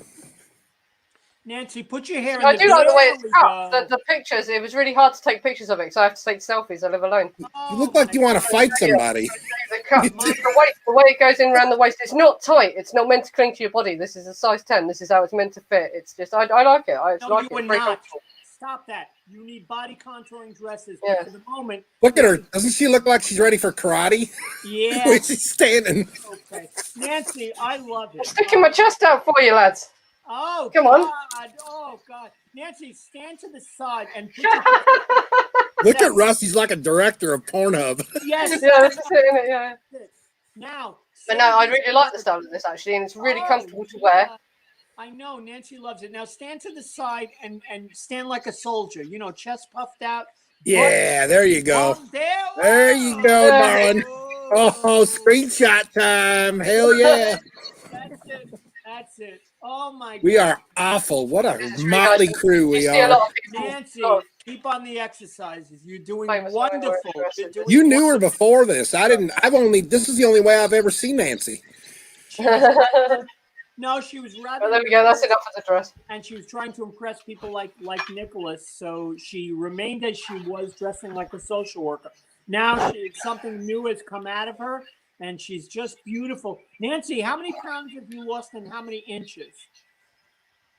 Oh God, I haven't weighed myself recently, but I'm down a stone. But this is since before you met me. I've lost weight over a year. I'm down, so that's over a stone. So I'm down about 14 or 15 pounds from where I was. That's wonderful. And yeah, it in your face. I know you can't see it in your face, but I can see it in your face. Your chin. Everyone always comments on it, last Sadie. It makes me laugh so much. It really does. Yeah, that's it. Yeah, because I've got the fucking. It's the hair. It's just the hair. It's the hair. It's just fucking hair. I don't look like Sadie. Come on, guys. You're doing wonderful, and keep it going. I'm sure your health is better, your blood pressure is better, and everything is better. You're doing. Cheers. And I feel muscle. I haven't known you long. Good job. It's great. It's great. I recommend it to anyone. What do you Even do? I'm 40 years old. I'm 40 years old, right? Anyone, you can do it. I do it at home. I don't go to a gym. Absolutely. You can find like workouts on YouTube. You only work out for 7 minutes a day. Anyone can do it. You got to do it slowly and sustainably, because if you lose weight really fast, you're just going to put it back on again. You got to do it slowly and sustainably. Absolutely. What are you doing for the muscle to tone up? Are you doing? I have to, because I'm vegetarian. I have to take a protein shake, because it's hard to get enough protein in your diet from being vegetarian. And I just cut out the crap. You know what I mean? I just don't eat chocolate. I do occasionally, and I drink spirits. I drink spirits with tonic water instead of drinking beer and wine, because they are really calorific. Right? It's just little things like that. You don't really have to restrict your diet that much. Just limit how many crisps or chips, as Americans call them. It's nice treat things like chocolate and crisps, and just eat fucking fruit and vegetables and a balanced diet. It's not fucking rocket science. You know what I mean? Just eat a calorie. And if you really need to lose a lot of weight, then you have to go into calorie counting. I've never had to do that because my diet is pretty healthy anyway, because I'm vegetarian. You might have good genetics too. So all I did was cut out. Yeah, have you seen the pictures of my dad and my mom? Yeah. That's what I was going to say. Your dad. I have not. It's the way I look. It's just the way I look. And even when I was big, I was never that big. I'd never have got more than 11 stone, which is nearly 160. See, I looked at your old pictures. You were never that big. It's not like you had to lose a bunch. But I was at the point where I didn't feel comfortable anymore. And I was thinking, because I'm just about to turn 40, and I was thinking, well, if I don't lose weight now, it's going to get much harder when I'm in my 40s and my 50s. So I thought, fuck it, I'll try it, and I did some. I lose 20, 30 pounds a summer, and I'm 50, and that doesn't seem to be difficult for me. So. Nancy, yeah, Texas vegetarian still works out. I bet he does. Yeah, I bet he's got a gym wherever he is, isn't he? Nancy, I forgot what a stone is. How much is that? A stone, that's about 12 pounds. Mm-hmm. A stone is about 12 pounds. Okay, at the moment, I weigh 10 stone, which is the way British women weigh themselves. Yeah, and I can go as low as 8 stone and not be underweight. Really, I want to be 9 stone, so I want to lose another 12 pounds. You're doing great. And again, you ought to wear the tight clothes, not just because me and Michael want it, but at least you'll see the progress and you feel better. So I think absolutely, that's it. Yeah, and like plus I say, we're horny I'm too. competing with the weight I am now. I don't think I look fat now or anything. Not at all. No. I'm thinking, fuck it, why not? If I've gone this far, and because I want to try and get my waist back to 28 inches for my 40th birthday, because my waist when I was 20 was 28 inches. So I'm thinking, why not? Why not? Because I'm doing it in a healthy way through working out and through diet. It's down. Well, fucking hell! Let me measure my waist on the stream now. How absolutely. Let's see. Because I measured my waist last time and it had gone down to 29. I think that dress is in the way, though. No, but I can't actually. Well, actually, I can because I'm wearing leggings, so I can hitch my skirt up and not be. Nancy, me and Mike have consulted about this, and we think the dress is in the way of. I'm wearing the same leggings that you screenshotted my ass in, Mike. You dirty little. Just take off all your clothes. Yes, I'm guilty as charged. No, you can't get away with it. You can't get away with it. I'm guilty as charged of that. Sorry, we're going off topic, everyone who's watching as well. In the last hour, we just have a laugh. Right? We talked for the first hour. There's only so much in case we can talk about.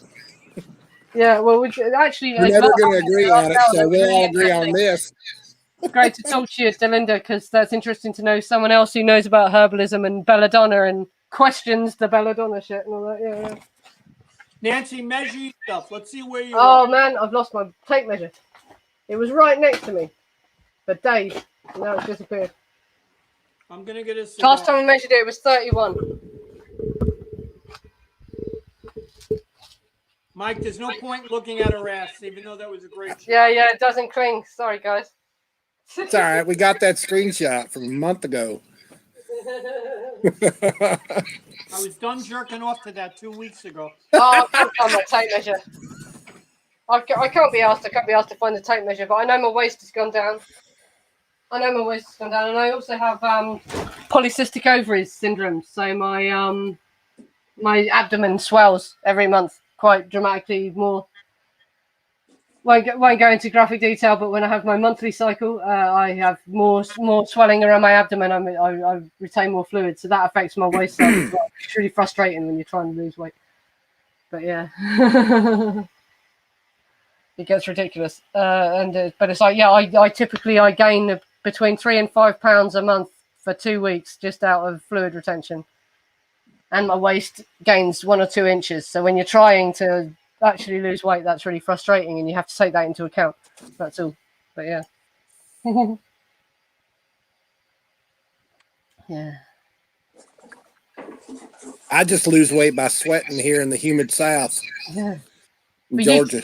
You do quite a manual handling job, don't you? You have to lift stuff. I do a lot of outdoor work in the heat and humidity in the South here. Yeah. So, is it really that hot in Georgia? Yes, it's very hot. Yeah. But I love it. I could never live in the West because I like the humidity too much. I'm like a plant. I don't know why I haven't moved down to the South before. I've always loved the South. I used to take weekend vacations just to go anywhere. I love the South. I can't get enough. Well, I lived in the North too for 7 years. I know that. What were you doing there at that time? Part of my daddy's family was up there. And what did you work at? It's the same type of work I do here, industrial truck parts.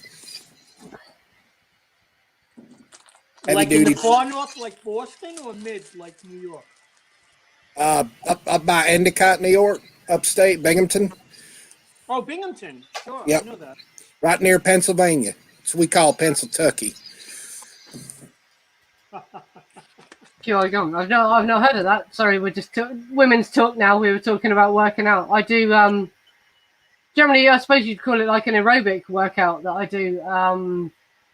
Cardio aerobic, and you're just standing there doing like kicking movements and knee lifts, but it's aerobics. It's essentially aerobics that I do. Yeah, and it really works though. There's a really great woman on YouTube called Lucy Wyndham Reed.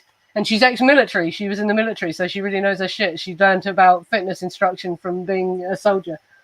And she does these moves where you're standing while you do it, so you burn more calories and you tone more muscles, so you get results quicker. She's really good. Her channel, Lucy Wyndham Reed, she's called. I'm sorry, but I found a good cigar. I can't believe I still had good cigars left from the summer. If you believe it's the worst smelling thing 20 miles from your house. Ever. What you did the jailies in there. You must have been the jailies in son. Sam, we need to identify you. We need a real name. You can't. He's Sam not from, Smith he's is not his from real our name. group. I'll give him the link to our group. Have you tried to join the group? That's Staravega. No obligation to. You don't have to join the group or anything. But yeah. I know everybody in the group, but Sam, I've never come.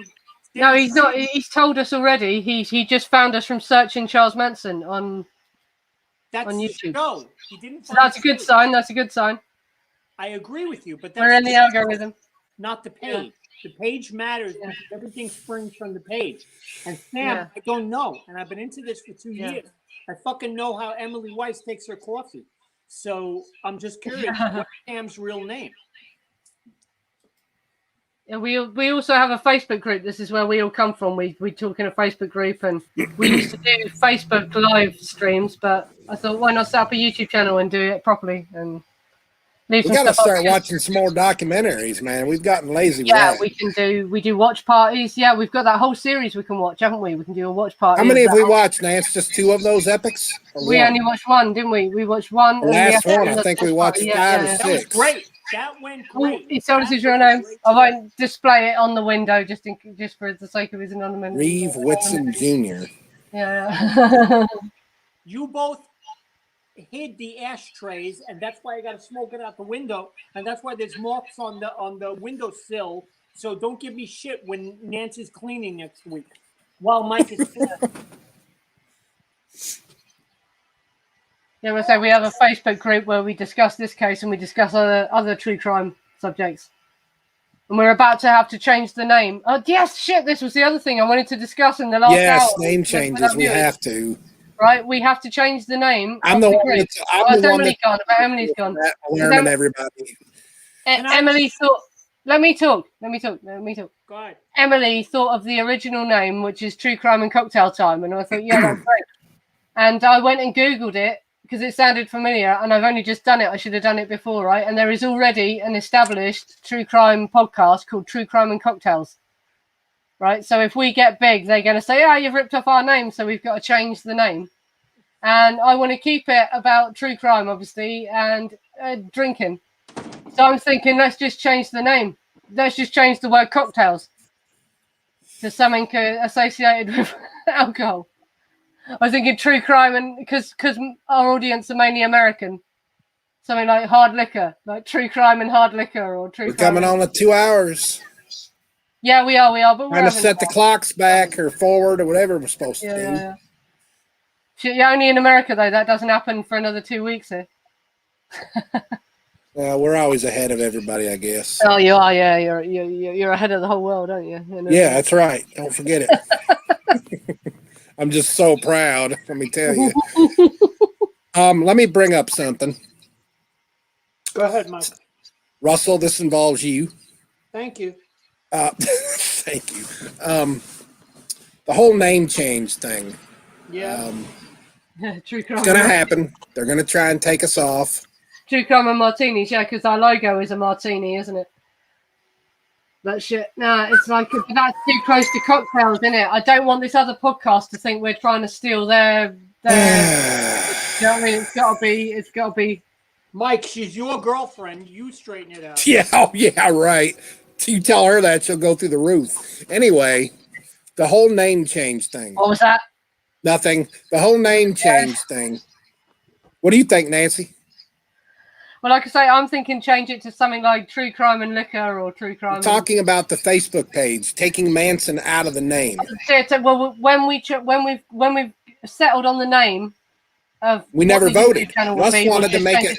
Russ wanted to be diplomatic about it, and I'm just thinking your idea was good.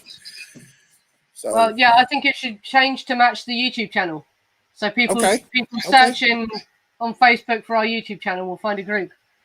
And yeah, the reason why, we should discuss this as well, just so people know. The reason we need to take the name Charles Manson out of the group is because, well, Mike, explain why. Well, I don't want to offend any of the one lone liberal in the room. Of course, there might be more than one liberal in the room. But yes, that's a good one, actually. That's a good one. Whoa, right there. Right there. Delinda. Yeah. Delinda and I had a clash this week, but I got to tell you what, that's good. True crime and moonshine. Moonshine, yeah, it's got to be. Yeah, that works. That works. Oh, that is so great. Why don't we do that? Yeah, that works. Do it. Since the audience is mainly Good American. job, Delinda. Yeah, that makes sense. Yeah. Just change it. Just do it. Let's not. I don't want to vote on it. Just do it. We got to change the logo again then. True crime and moonshine. So that's like a jug, isn't it? We need a jug. Well, not only that, but we do everything at night, too. Yeah. With the moon coming out. I'm the only one that I love the podcast from outside. Dude, I'm obsessed with the moon, mate. Yeah, there's a moon in my background. Yeah, all right, so anyway. You got to design a logo. Jug of moonshine with the moon in the background. Oh. Sorry, man, I interrupted you in the mic. I know it. You're the one that's complaining about interruptions, too. All right. The cancel culture is going to take everything Manson away. It's going to take all the violent crime stuff away. And we have already had groups on Facebook change their name and take Manson out because with this new administration, I think they're going to eliminate it. Yeah. And they've been threatening to do this for a while, but they are now we have this guy in office. He will push his agenda to get his people to get this kind of stuff eliminated from the internet. Yeah. And Zuckerberg will go along with it too. So they totally will. What are your thoughts on that? Nancy, you're not in the United States, so it's different for you, but I want you to have an input on it. Well, true crime is a hobby, isn't it? Right? So they cannot stop us discussing true crime, right? We can call ourselves true crime. And that's it. And it's just a thing. People are fascinated by this subject. And they will never stop us discussing crimes, will they? You know, it's an interesting thing to sit and analyze. So they can't ever stop us. But I understand what you mean, because Charles Manson, because of all the bullshit. Well, and it's not all bullshit because Charles Manson was a bit racist. Here's what I think. The fact that he's associated with race war and being a white supremacist. Right, and that's what I was just fixing to touch on is the whole race war thing that these people will jump all over. Now, every bit of information, pictures, data, I'm telling y'all, everybody listening in this room right now, if you want to keep it, hold on to it, Store it on your computer. Store it on your phone because it's coming off Facebook. I'll bet you within a year we won't have these groups left.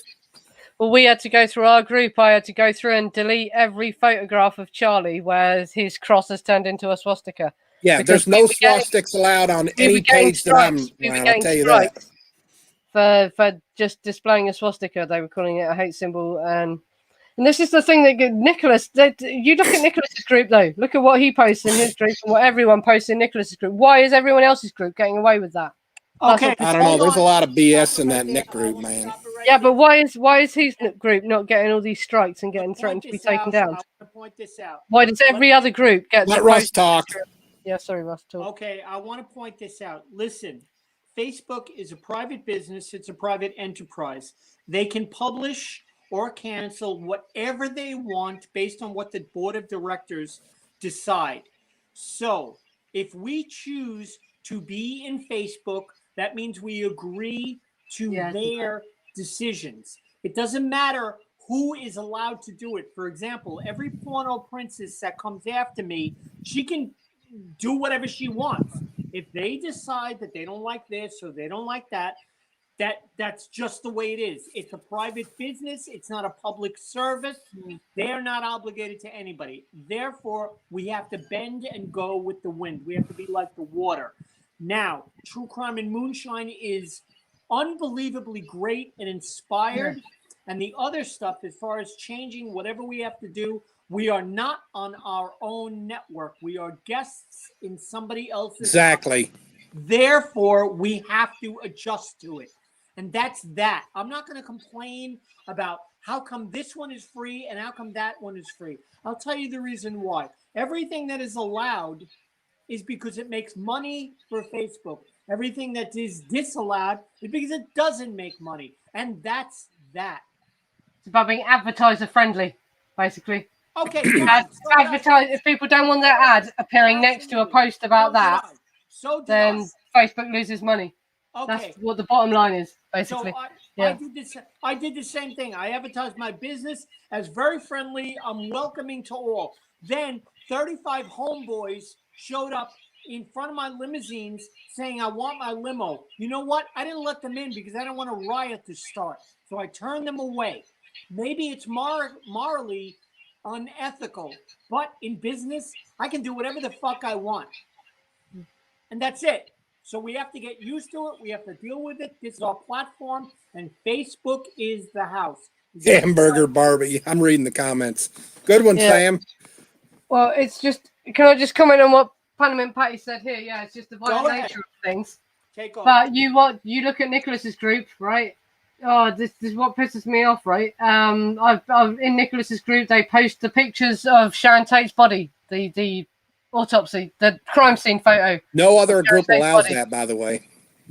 Yeah, but it didn't get taken down. It didn't get as far. Well, I don't know. I don't fucking talk to the admins of that group. I don't know if they really get any shit about it. But I mean, I would never allow that in our group. I think that's beyond. I think that's going too far to actually post the crime scene photos. I don't agree with them just being randomly shared on the internet like that. But yeah, I've seen the crime scene photo of Sharon Tate's body shared in Nick's group on countless occasions.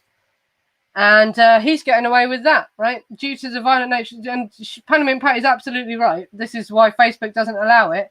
But why do they allow it in some groups and not others? Why do some groups get struck and some groups don't? Here's the reason why. Do you know what I mean? It's due to the violent nature of the subject that they take them down against their terms of service, according to Panama Patty. And she's been doing this a lot longer than us. Yeah, that's it. Yeah. Now, that's the end of it. But the race war does. Once you talk about it, though, that's the hot. If somebody catches an ear on that, it does have something to do with it. No, that is the hot button thing. Whenever you mention Charles Manson, nowadays they automatically think racist. Automatically. Yeah, the ultra liberal society that we live in now. As soon as you question what happened with the Charles Manson case, they go, "Oh, you must be some kind of white supremacist bastard. If you would defend that man in any way, then you must be some." They don't want to know the truth. Do you know what I mean? And that's the frustrating thing about this case. It's like, and yeah, the guy probably was Russ, I love you. When asked, was Charles Manson racist? What do you say? This is what I say. And I got this from somebody else, a member of the group, and he disappeared a long time ago. I don't know what happened to him. Here's the answer. Was Charles Manson racist? I think he was as racist as anybody in the world who grew up in 1934 Appalachia. Good point. What about blacks? West Virginia. He didn't have any blacks around him where he grew up. He was just a product of his time, a product of society. You know what I mean? It's just that's it. Exactly. The whole motive, absolutely, yeah. I explained to you in detail the whole motive for the second night, the last show that we had, and it was all based on the fact that they were all a bunch of Italians. Italians. And if you're that's how I say it, Italian. Yep. What member of what secret Sicilian opera society are you a member of because you're Italian? And therefore you have the money. That's why he did what he did, and that's it. And that's all there is to it. He was a product of his society. Nancy's 100% right on that. He just didn't know any better. Exactly. He wasn't a fucking white supremacist Nazi nutter or whatever. You know, he was just no hard feelings, Bernard. Hey man, no hard feelings, Bernard. No, that's it. That wasn't out of racism. That was just the situation he was under. That was the pressure he was under. I'd have given anything to been there when they walked by. The gun happened to be black. Do you know what I mean? It wasn't. And he actually says something. Oh God, when I've got the bloody Manson file, I'll hold this up and I'll show you it. And I've got it on my computer as a PDF. But there's an interesting bit in the statement that Charles Manson made to the judge that the jury weren't allowed to hear. And I can't remember his exact words because Charles spoke in these weird riddles, didn't he? But the basic point that he makes is, to keep the peace, I agree with whoever's talking to me, right? So if I'm talking to a man who's saying that he hates the blacks and he says all this racist shit, I just go, yeah, man. And but I don't really hate the black man. That's a direct quote, because I know he said that. I don't really hate the black man because someone had stood up in court and said, oh no, Charles Manson said all this racist shit. And this is what they call mirroring, right? This is what a psychopath does in order to get through life, right? Mirroring. So this is the amazing thing about Charles Manson. Another thing that people need to know about Charles Manson is how functional as a psychopath he was, and what an interesting person he was just as a person, right? And this is exactly what he's describing when he says this.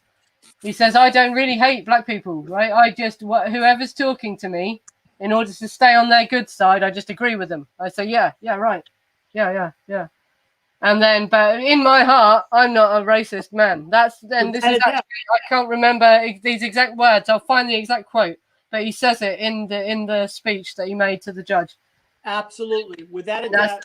So he just said whatever he had to say, and when you live in the world that Charles Manson lived in, that was how he survived. Do you know what I mean? That was just how he survived. Fucking whatever group, because he was a tiny man. He didn't have any physical. Little man syndrome, I call it. He did haul stuff, and just because a guy's small doesn't mean he's not hard, so you shouldn't underestimate him. But Charles Manson did not have a big imposing figure. He had to use his personality in order to charm people and in order to get through life. And he was running around with biker gangs and like terrifying people. He could have got fucking shanked at any time and killed. And he survived with the gift of the gab, with his mouth, you know, just by what he said and how he could charm people.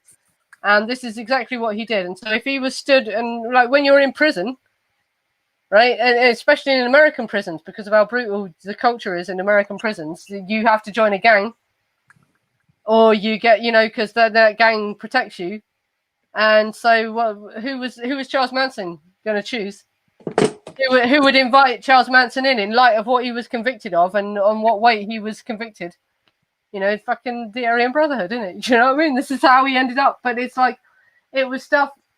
And I am not defending any of this. I just, in case anyone's watching this on playback and thinking, oh my God, is she defending? No, I'm not at all. I'm not at all. What I'm trying to explain to you is, this is just how it goes in Charles Manson's world. If the person is criminal. Yes, yeah, Delinda Hayes, we're all good at mirroring, mate. Yeah, this is how you fucking get through life when you're talking to people that are gonna hurt you. If you don't say the right thing, right? This is it. You've just got to, and this is what he does, he mirrors. So, and that is what Charles Manson was trying to tell them when he said to the court, this man stood up on the dock and he said, I'm a racist because he heard me say these things. And he said, I didn't say that because I really believed it. I said it just to keep that man from, just to stop an argument, just to stop a fight breaking out. I agreed with him. And that is what he did. Yeah, that's it. And he's like, it's a simple decision that you that's it. Yeah. And I will tell you from my own experience, in my limo, when I had a couple of people in the back on Saturday night at 3 or 4 a.m., if somebody's telling me, go here, go to this nightclub, and the other person is saying to me, go here, go to this nightclub, I ask them, whose card is this on? Who's paying for this? And whoever said, it's my card, I said to them, where are we going? I didn't even listen to the other people. I don't give a shit. You do what you have to do to survive. That's exactly. Yeah, you just say. Interesting way of looking at it. But this is the explanation for Charles Manson's behavior. And was he really a white supremacist? Was he really all these different things? With all the he probably wasn't. He probably wasn't. He was just trying to survive in a very fucking harsh environment that he was thrown into when he was a child. Exactly. He had no choice. He didn't care. He didn't know. Oscar Wilde. There's a great quote from Oscar Wilde. You don't choose what chimney you drop down. Exactly. And exactly. Do you know what I mean? He had no choice. He was born to a single mother who had to do what she had to do to get the money to keep him alive. And then in the end, she couldn't take it anymore. She couldn't feed him or whatever. So she took him to the boys' town. And whatever happened to him in the boys' town happened to him. That guy didn't wear a dress to school. That he had a nightmare of a life. It is no fucking. He's a textbook, because when you're reading psychology journals, right, Charles Manson's name comes up a lot because he's a textbook example of a nurtured psychopath, which means he wasn't just born that way. Do you guys know what the nature-nurture debate means? The nature-nurture debate is: are these people born evil, or are they created by their background, their social background, by what is going on about them as they grow up, right? And Charles Manson in psychology journals where they're talking about psychopaths, Charles Manson's name is often quoted because he is a textbook example of one who was created by. So he's a nurtured psychopath. He probably wasn't born that way. And if he had a normal childhood and then hadn't been thrown in all these institutions and treated like an animal since he was a child, he probably would not have ended up the way he was. So this is why Charles Manson's name comes up a lot in psychology journals. I agree with you. Yeah. Absolutely 100% agree with you. Yeah. And he did. Sorry, I've not been looking at the chat. We're saying in the chat. Now, if you remember, there's another thing. Who's Andrew O'Brien? He's saying hello to you, man. Who is it? Andrew O'Brien is saying hello to you, Ross. Brian? From the Bonnie and Clyde. Andrew O'Brien. Let me see that. Never heard the name before. I don't know. Say his name again. Andrew O'Brien. Oh, good name change. Bonnie and Clyde reference. So yeah. True Crime and Moonshine would be. Were they into moonshine? I never knew that. Shit. Yeah. Do they have moonshine over in your neck of the woods? Were they making moonshine as well? I never heard that about Bonnie and Clyde. Oh, Nancy. Absolutely. Bonnie used to drink moonshine. That's illegal whiskey, isn't it? No, we don't do it because we never had prohibition here, so we never had to do it. Made out of a still. It doesn't happen. It's because you had prohibition in America for that time, innit? So people learned to make it illegally. Yeah. Oh. We never had to do that here. That's never happened here. What is the thing here? That's you. Okay. Andrew O'Brien. It's an alias. Yes, he is. It's an alias. So someone. Andrew knows that. Oh, you speak Spanish. I didn't know that. Andrew knows me for a reason. I'll tell you in a minute because it's Johnny's birthday weekend. But anyway, yes, they did do moonshine. In fact, Bonnie Parker used to drink moonshine, and the way that she would take away the smell from her breath is put lemons in it and chew on it.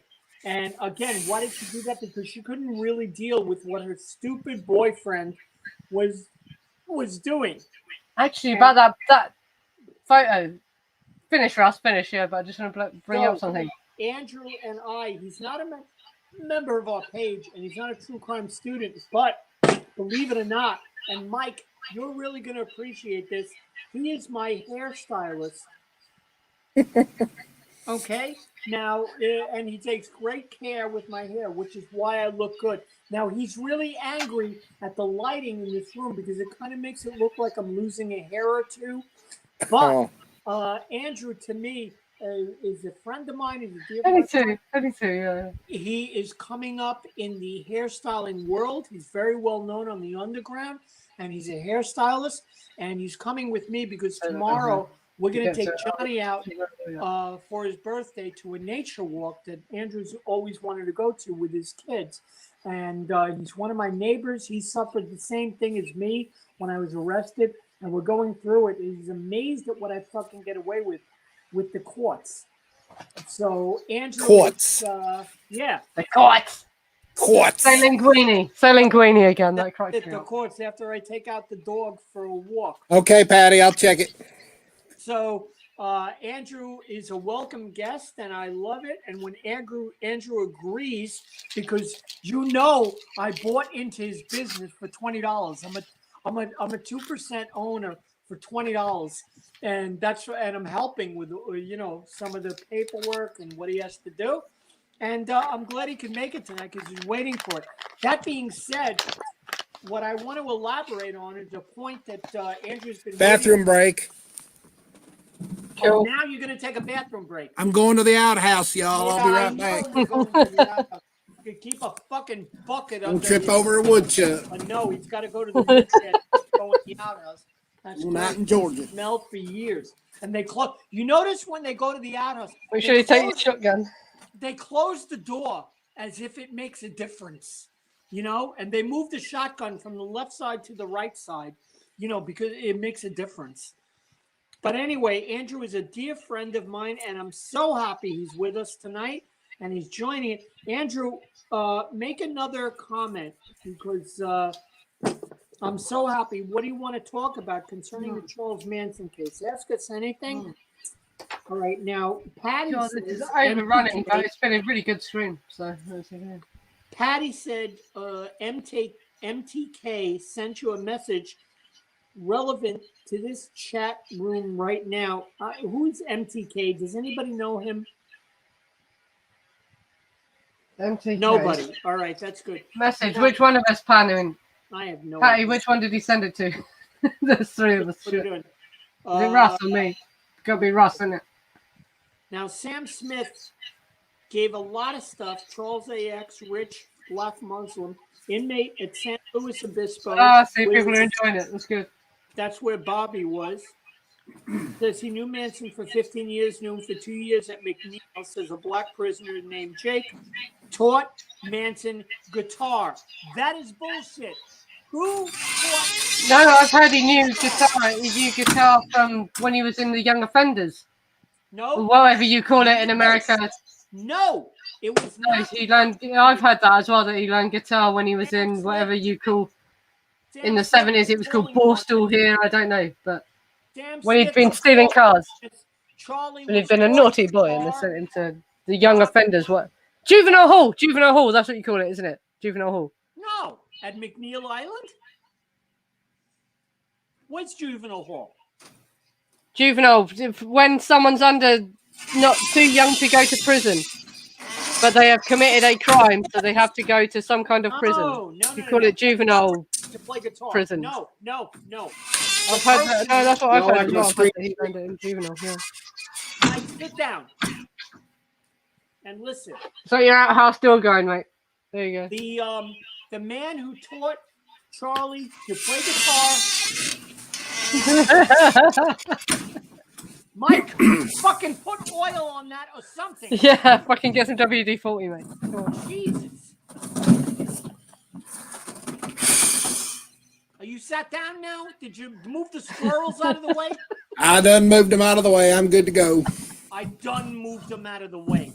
Okay, that means he's serious now. Anyway, the person who taught Charlie to play guitar, anybody? Nancy or Mike? Yes or no? Well, fuck me. It probably wasn't just one person. This is the bullshit. It was about it, isn't it? I taught myself to play the guitar. You can just fucking, you go and you fucking. Bill Phillips. No. There probably was not just one guitar tutor. Bill this Phillips. is the thing that we all argued about. Awesome. He probably had. He had a guitar. He watched people play the guitar. Some people Belinda showed said it's him one creepy. chord. Another Belinda person said showed it's him creepy another chord. cappers. You know what I mean? It probably wasn't just So one I'm person. glad Delinda said that. Nancy, put that up on the main thing so we can all see it. I don't know how to do that. How do you highlight a comment? There it goes. How do you highlight a comment? Hover your mouse over it and it goes show, and you click it, and then it appears on the stream. Is that the one? Is that the one you wanted? I know who taught him guitar. And I know Mine doesn't do that.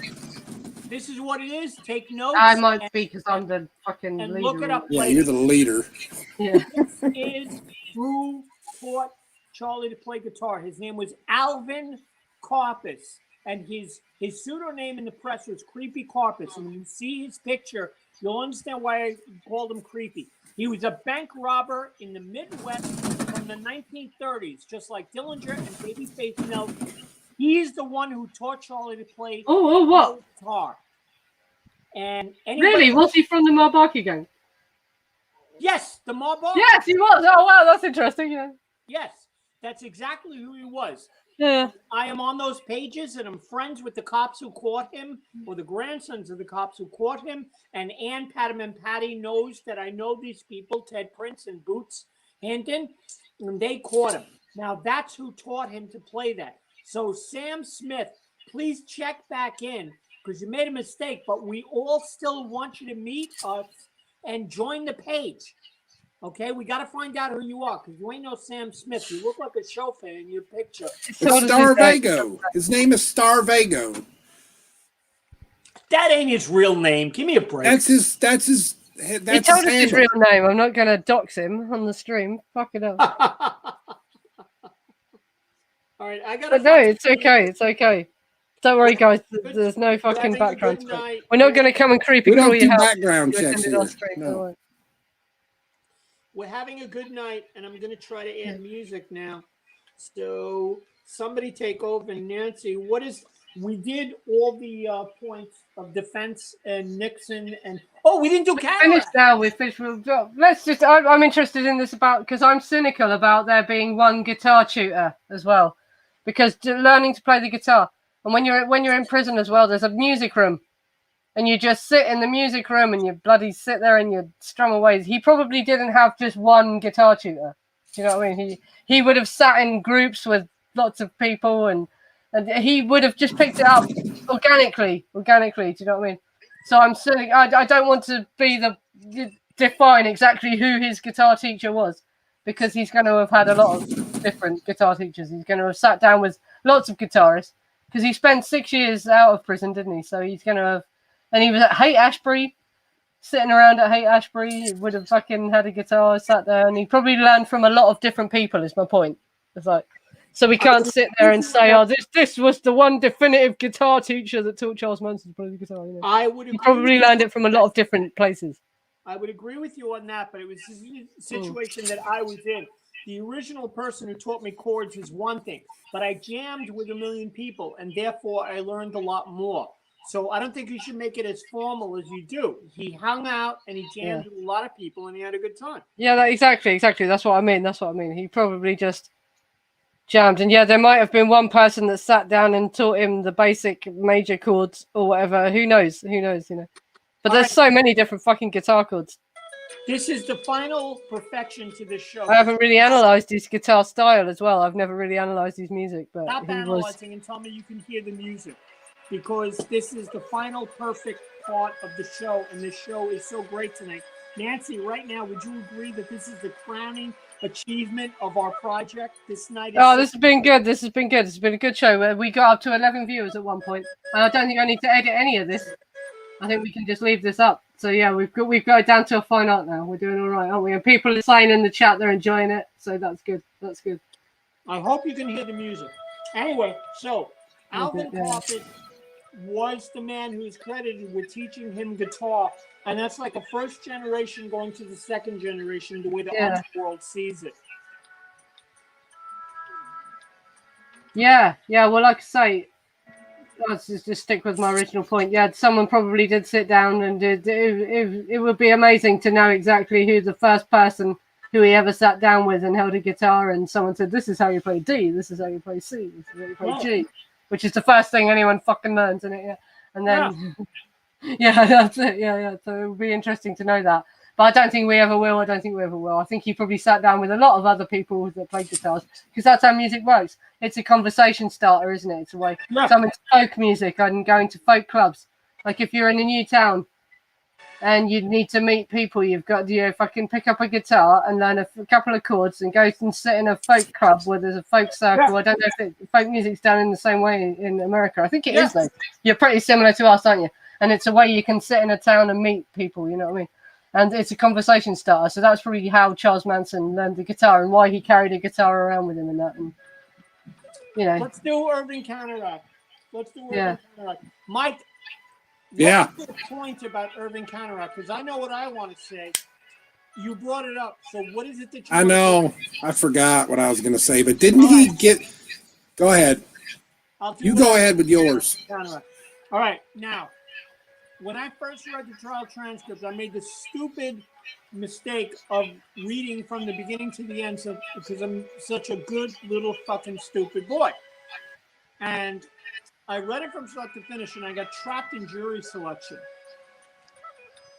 And if you get trapped in jury selection, you're stuck for like God knows how long until you get to actual testimony of the case. Now, the issue with Irving Counteract is this.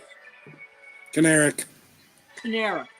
Here is his defense strategy. 2 words. I object. If you go to the trial transcript and you read the trial transcript, starting from actual testimony, I don't remember so much jury selection, but he didn't do the most pleasant job there. Every single question asked by the prosecution was met by the immediate answer, I object. That was his strategy. He held out as long as he could. I object to everything. And I'll give you the perfect example, which is used universally. He objected to the point of one witness who identified, and it might have been Manson himself. What is your name? Charles Manson. Objection. What is the name of your objection? Charles Manson's name was given by his mother. His mother gave it to Charles Manson. Therefore, it's hearsay. That's how fucking crazy it was. Greaseball lawyer that she's going to hire, and he's going to tie her up. So that's Irving Counteract as far as his legal defense strategy. Now, if you go further into the trial testimony, you will read where the judge, as a matter of fact, it was on a Saturday, which was unusual, of course. Trial, issues on a Saturday, where they said, "Mr. Counteract, you're obscuring everything, you're blocking everything. This is just a nonsense defense where you object to everything and you're taking the court's time." And it took him a long time to get to that. The judge, what was the judge's name? Was Oder, O-D-E-R. Older, yeah. Yeah. And so he just did that throughout the entire trial. And that stretched the trial out, to my estimation, over 40% of what it should have been. So if it took 6 months, it took 9 to 10 months because of Irving. Julio wanted it that way, though, Russ. The longer it went, the more he lined his pockets. Yes. If I may say that. Bugliosi made a speech. Again, Mike, do you have the trial testimony? Did I send that to you? I don't have anything in front of me, no. Okay, no, I'm saying in general. Do you have it in your files? Yeah, I have some. I have the Cielo files. Okay. Well, if that's the case, I can send you the trial testimony, and I can send you a key text to saying who testified on what day, what was going on that day. So I can send you the trial because I've been given permission by the person who gave it to me as a birthday gift. Diane Jackson. That's public. That's public information, isn't it? I know, but you got to dig, and I'm not. Yeah, I know what you mean. I know what you mean. I'm just saying I can. It's going to take forever to get it. Los Angeles is impossible to get, any kind of original records. Now, Andrew O'Brien, my dear friend, said he was the one who Charlie allegedly had killed. Now, that's Leslie's lawyer. Can we talk about Leslie's lawyer? Let me do this in the beginning because nobody knew the original details. I happened upon the original details. So, Mike, remind me to send you the trial testimony so you can see what Canorac did. I sure will, bud. The lawyer who Manson supposedly had killed. Thank you, Andrew. This fucking guy is not into this. Maybe he absorbed it from me when he was giving me a haircut, but you know he's doing his number. He paid attention. So now the lawyer who was killed was a fellow named Ronald Hughes. Ronald Hughes was part of the defense team. I forget who originally defended. Maybe Susan Atkins. It was Leslie. Leslie, it wasn't Susan. Richard Caballero was Susan.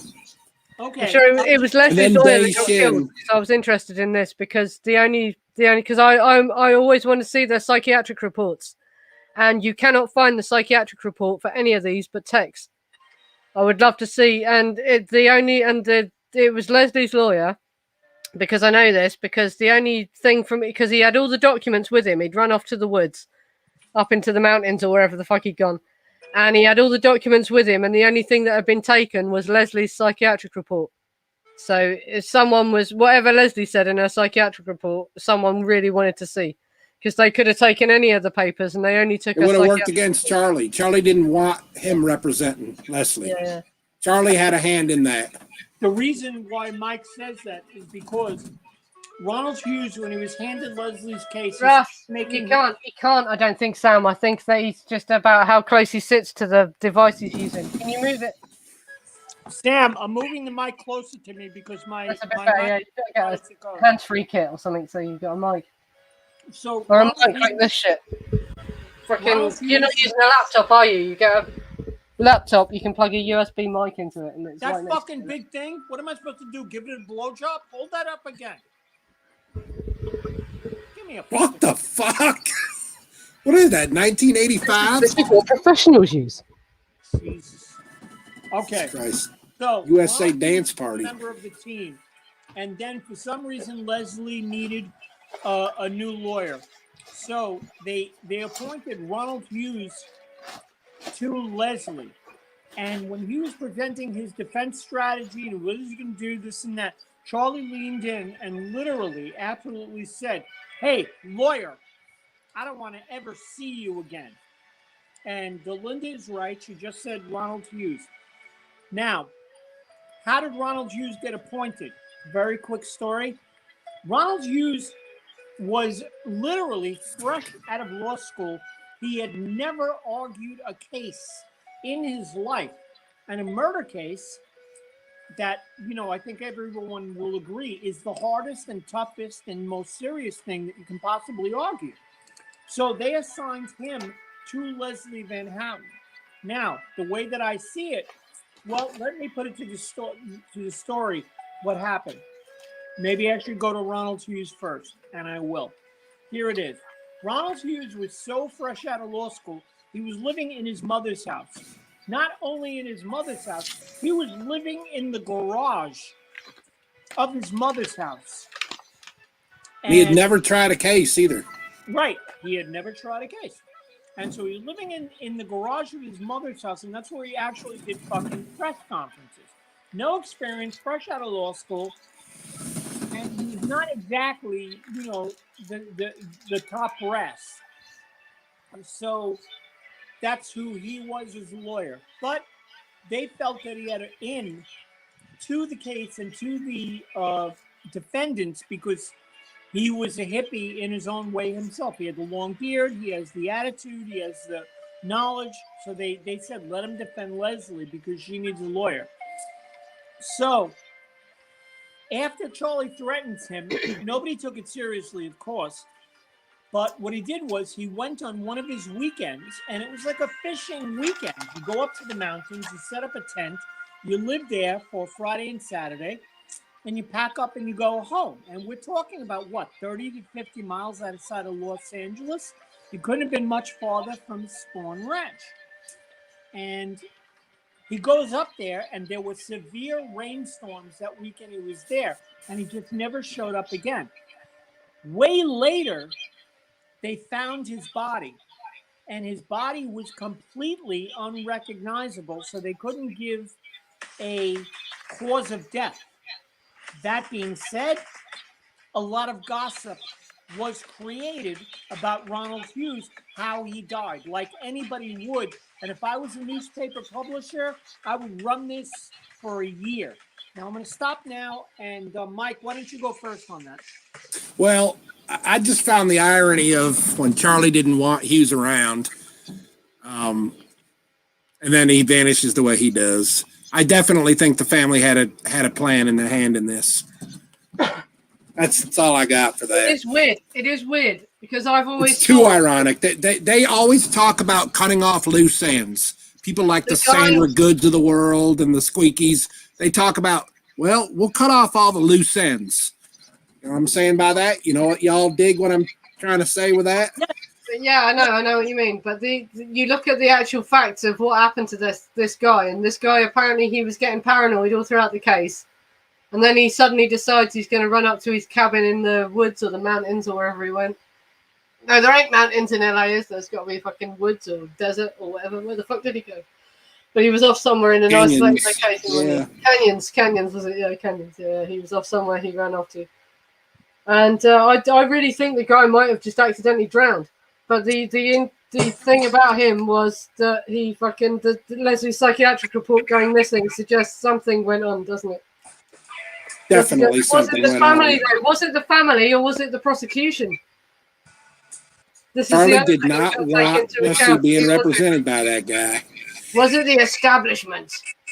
Was it the fucking Illuminati that killed him, or was it the family? I think the family get blamed for stuff when actually it was the establishment that were trying to shut this shit down and trying to silence people. We're not drinking at all. I got to piss again, y'all. Oh, God. You need your prostate checking out, mate. No, I've been drinking a lot of water, Matt. Boring-ass water. Gatorade. Mike, before you go to the bathroom, why don't you drink? I do drink. Y'all seen me drink a couple weeks back. He did. He had a drink on his birthday stream, didn't he? I had 8 of those some bitches about. Come on, let's not turn him into an alcoholic just so he fits in with our podcast. I'm the only non-smoker of the 3. Oh, yeah, and I'm the hardcore drinker of the lot of. Well, I don't smoke cigs. Me and Russ compete for how much we can drink, don't we? But yeah, this is the thing. Mike, go ahead, Russ. Step outside the house and open up your pants trailer and do your business against the tree. Trailer. I know in Georgia the bathroom is outside of the house. Get it right. It's a trailer. Yeah. Not a house. And then come back. I'll be right back. So I'm gonna go piss beside my trailer. North Georgia. Take your shotgun in case of wild animals. North Georgia, near Tennessee. You live right on the sticks, don't you, mate? Let me get out of my rocking chair. Are there bears? Are there bears where you live? Mike, turn up the volume so you can hear. Now, Nancy, Patty just made a very important point. And what she says is Stephen K. had one date with Sandy. Yeah, this is what I was interested to hear, yeah. Go ahead. Do you know that story? No, I don't. This is what I want to hear. Yeah. I will tell you it right now. I'll repeat it quickly for Mike. And here's the story. In the early 50s, when Stephen K's family and Sandy's family, which we know Sandy's family was very well off, they went to lunch. And what they were trying to do, the basis of the lunch was trying to get the 2 kids together for a possible future. Now, you sound really quiet. I think the music is making your audio worse, mate. Sorry. I'm sorry. Oh, I know. It's a nightmare, yeah, because it is fun to have the music. You've got to get a mic. Some kind of external mic. If I need headphones and a mic, that's no problem. That's easy. Yeah. Like but no, if you get a hands-free kit, then it's not wrapping around your head and there'll be a mic dangling there. Yeah. Just remind me to get it before I go to Stop and Shop, like I said. So anyway, so they went to lunch, and I'm sure Sandy was wearing white gloves because it was in the 50s, and the women were wearing white gloves. And Stephen K. The 50s, Sandy would have been a baby. You mean must have been the Copperhead out here? I don't think it.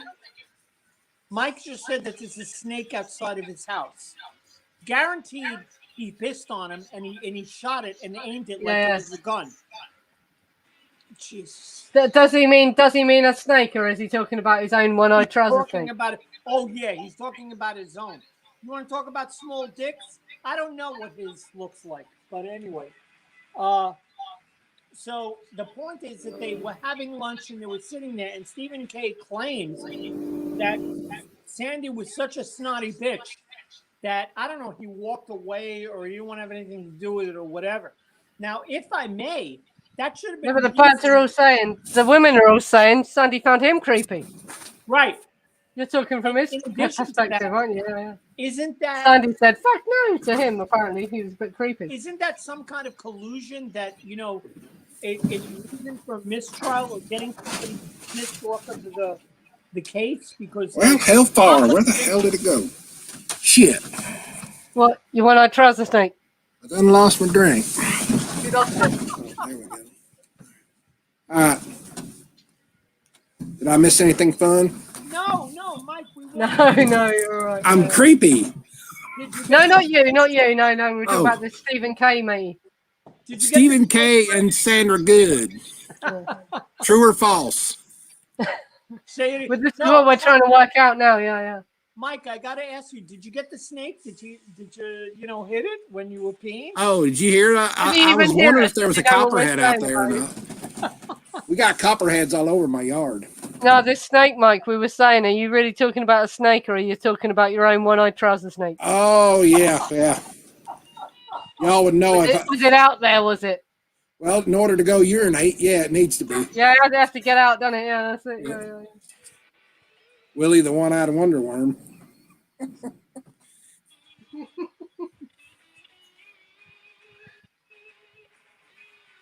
Shit, I've just remembered. You don't call them trousers, do you? So that's probably a British idiom, isn't it? Yeah, you've never heard that. You know what I call my jeans? Breeches. Your breeches? Really? Oh, God, I've never heard that. Well, I have heard it, but didn't think that it was still used in modern American. The first girl I was ever your trousers are your pants, aren't they? Yeah, but I call them funny breeches. to us, because when you hear an American say of my pants, because in English, the man's pants are his underwear. Right. So if a man talks about his pants, he's talking about his underwear. So it sounds funny to us when an American man is saying talking about his pants, because it sounds like you're walking around in your underwear. Yeah. To us. The first, but that's actually what you call your trousers. We call them trousers. Breeches. Yeah. Your breeches. First Southern It's a girl breeches. I thought breeches was an undergarment, like jodhpurs. Breeches is your trousers as well. Your pants as well. Yeah. The first Southern girl that I was ever with, she said, "You're going to take those breeches off," and I kept saying, "What? What? Yeah, what are they?" Jesus. All right, where were we? Where was I? On Ronald Hughes? Ronald Hughes? He's dead because of Manson. He did. End of story. He could have been just stupid and killed by No. the weather things. He was an old hippie, man. He knew what to do in them woods. Leslie's psychiatric report before he killed himself. Who knows? Who fucking knows? Okay. Anyway, that's the story with Ronald Hughes. So anyway, So when they finally declared that he was missing and possibly dead and out of the case, that's another thing that people said he should have been. The trial should have been a mistrial because the new lawyers, whose name I forget, it might have been Dacian. He was brilliant. Why do you say he was brilliant, Mike? I don't. He's not. I'm being sarcastic. He was horrible. Yeah. He's gotten. What's the right word? Debarred. Yeah. He's got creepy catcher. He's gotten like disbarred how many times? Fucking Dacian. I didn't know that. Really? I had a weird dream about Dacian. You dreamt about one of the lawyers in the dream of Dacian. Oh my God. Don't admit that. Want me to tell you about it? Go ahead. Go on, tell us. There was this deflated swimming pool, and it was like one of them above ground deflated, like swimming pools that you blow up. They're really big. And it was deflated, and he couldn't get around it. He was trying to get around it to tell me something, and he couldn't get around it. And I kept saying, "You fucking Dacian, I know you." He's like, "I got to talk to you about something." And I woke up. I have wild dreams, as everybody knows. Your subconscious mind, has unanswered questions. Has unanswered questions about Susan Atkins' defense. Probably. I'm sure that's where he was going with it. Your subconscious is telling you there's something There's something wrong, man. Oh God, yeah. I'm about to hit the bed, y'all. Are you knackered, are you? Oh, Pretty soon. good show still.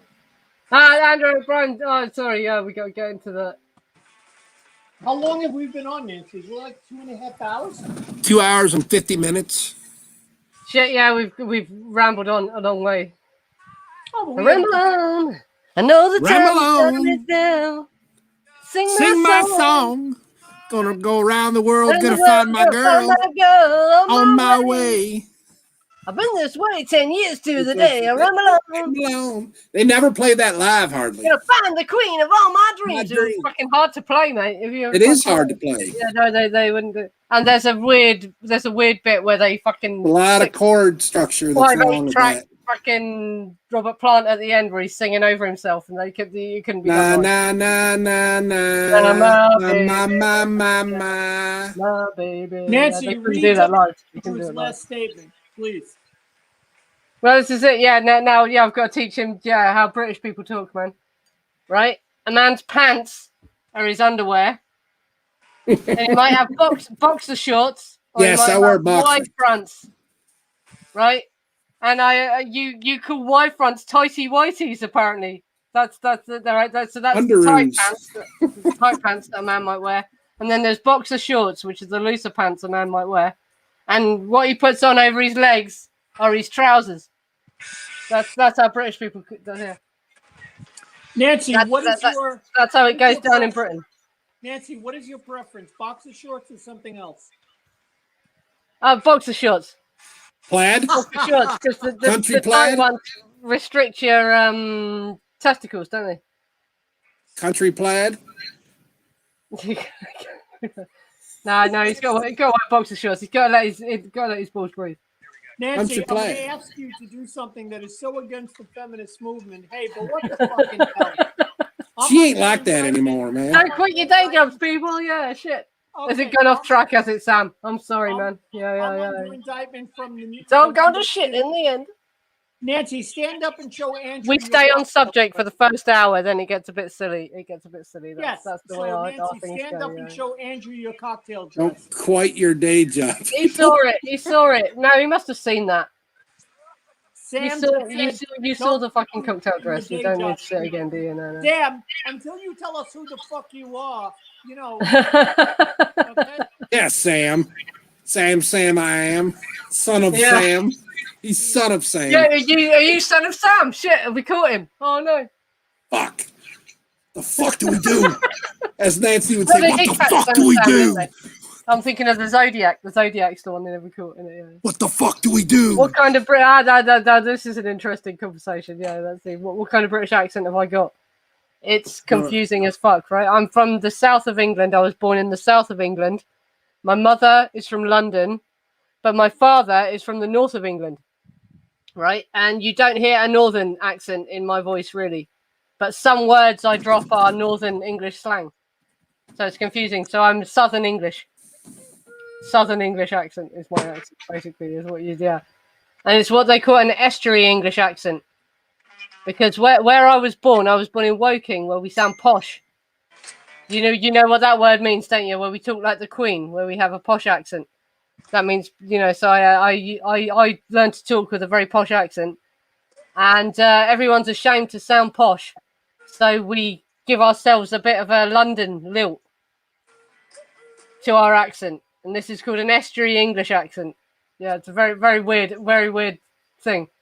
But yeah, people are ashamed to sound posh generally, so we drop vowels and we drop so it's what they call an estuary English accent. Yeah. But I am actually half Cockney, so I can do a proper Cockney accent. And when I get drunk, I sound quite Cockney. You get drunk, you're funny. Oh, no way around it. I'm glad people enjoy it. Yeah, mate. Yeah, bloke. Yeah, fucking hell, mate. Fucking bloke. Yeah. Nancy, I'm actually sounding quite posh at the moment, so you can all understand me. I haven't gone full on Cockney on you yet. Nancy, do a Queens Brooklyn accent. Tell me to go fuck myself, like in Queens. Queens, do you want me to talk? Go fuck yourself. Come on, Nancy, say it. Do it. The Queen's English No. Sounds like this. Queens, New You speak York. like this. You pronounce all the vowels absolutely accurately. Queens, New York, and Brooklyn, And New you York. do not say I, you say one. When you're referring to yourself. Well, one thinks this. Well, that was completely That's the boring. Queen's English. This is the Queen's English, is when you absolutely speak perfectly. Okay. And you pronounce all the vowels in the exact right way. I am actually a classically trained singer as well. And when you are doing classically trained singing, you must speak with this accent. Even though only 30% of Britain speak with this accent, this is considered the correct accent. So when doing classically trained singing, I must speak with this accent. This is the only way that I can sing. If I pronounce vowels in any other way, you do while the I G am on the end singing of sing. classically, I would lose points. Okay. But you hear me when you say this sing? Is a very you say posh G. accent. This is the way the Queen would speak. Well, we still want to hear you speaking like a Brooklyn Italian girl. So and you pronounce G at the end of sing. Sing. Yeah, see, right there. You do the G at the end of sing. I would sing. Like it's not sing, it's sing. Sing. Come on, sing your song. Like the way I say it, it's sing your song. No, but Robert Plant does not sing as a classically trained singer. Singer. He pronounces the vowels incorrectly as he sings. Well, he's from Wales. He is a rock singer. He's from Wales. They're different than y'all. Yes, he is Welsh. He is Welsh, but he speaks with an English accent. If you listen to Robert Plant speaking. Yes, I think I've heard of him a few times. I believe he didn't grow up in Wales as well. I believe he actually the Black Country he grew up in, whatever that's called. Pretty much English. He's very What's very the close Black Country to England. Mike, did you ever see Zeppelin on stage? No, well, I'm not old enough. I saw them on stage for a reunion for the what was their label? Atlantic. I saw them for the Atlantic reunion. Oh, that one before the O2. Yeah. Yeah, I saw that a couple of times. It was great. That's awesome, bro. I've watched every YouTube live Zeppelin that there is. I love that what Nancy just did. She guzzles the gin into the glass, and then she takes a needle and she shoots 2 or 3 drops in of the tonic. Yeah, that's great. Nancy, I can't do the posh accent anymore, right? I'm going to go back to estuary English. That's it. Do you want to hear broad Cockney? Tell me. Do you want to hear what Cockney sounds like? Yes, I do. Do you want me to talk like my mother? Absolutely. I'll talk to you how my mother used to talk to me. This is my mother's accent. Well, we're waiting. Well, I don't know. What do you want me to say? I want you to say the rain. What do you want to know? The rain in Spain stays mainly in the plain. In a Cockney accent. If we're doing Eliza Doolittle, right? Yes. The rain on the plains. Oh, fucking hell, I can't say it. The rain. It's a tongue twister, that one, isn't it? It is. The rain in Spain falls directly on the plains. And then the posh guy comes in and he goes, no. You go, the rain in Spain falls directly on the plains. She's like, what? The rain in Spain falls directly on the plains? No. Okay. Now, Nancy, say the sun, but not the moon. All you say is the sun. Say that like a Queens, Brooklyn Italian girl. Go ahead.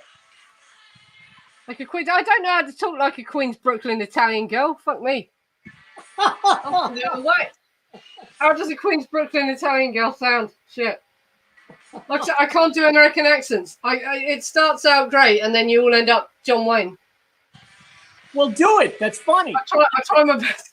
No, I can't do it. It's humiliating. It's humiliating how bad my accent is. All the women in the chat will laugh at me. All right. Trying to do an American accent. You ain't gonna remember it anyway. I was doing broad Cockney, weren't I? Sorry, you've distracted me from doing broad Cockney. Oh, that's boring. Come on, do Brooklyn. Knock off that. Oh, come on. People love broad Cockney. Everyone loves a Cockney accent. All right, Patty says, stepping out for a puff.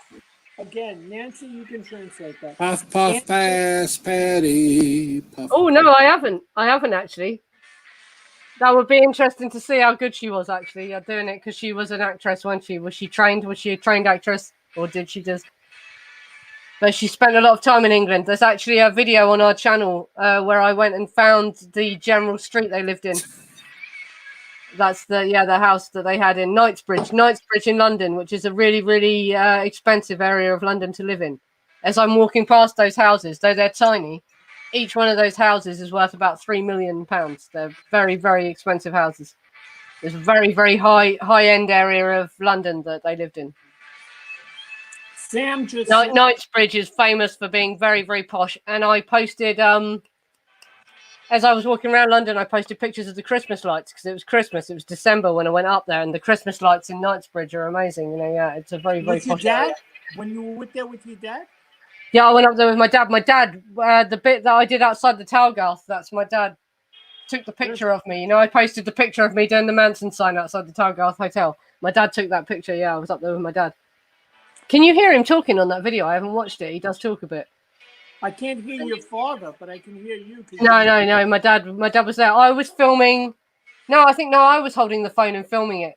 Yeah, I was. No, my dad wasn't filming. But the photograph of me outside of the Talgarth Hotel, my dad took that. Yeah, I was with my dad. We had to get on loads of different tube trains, like what you call the subway. Hey, here's a point of interest. Run around to get to Knightsbridge, then Hammersmith. Mike, go ahead. The difference.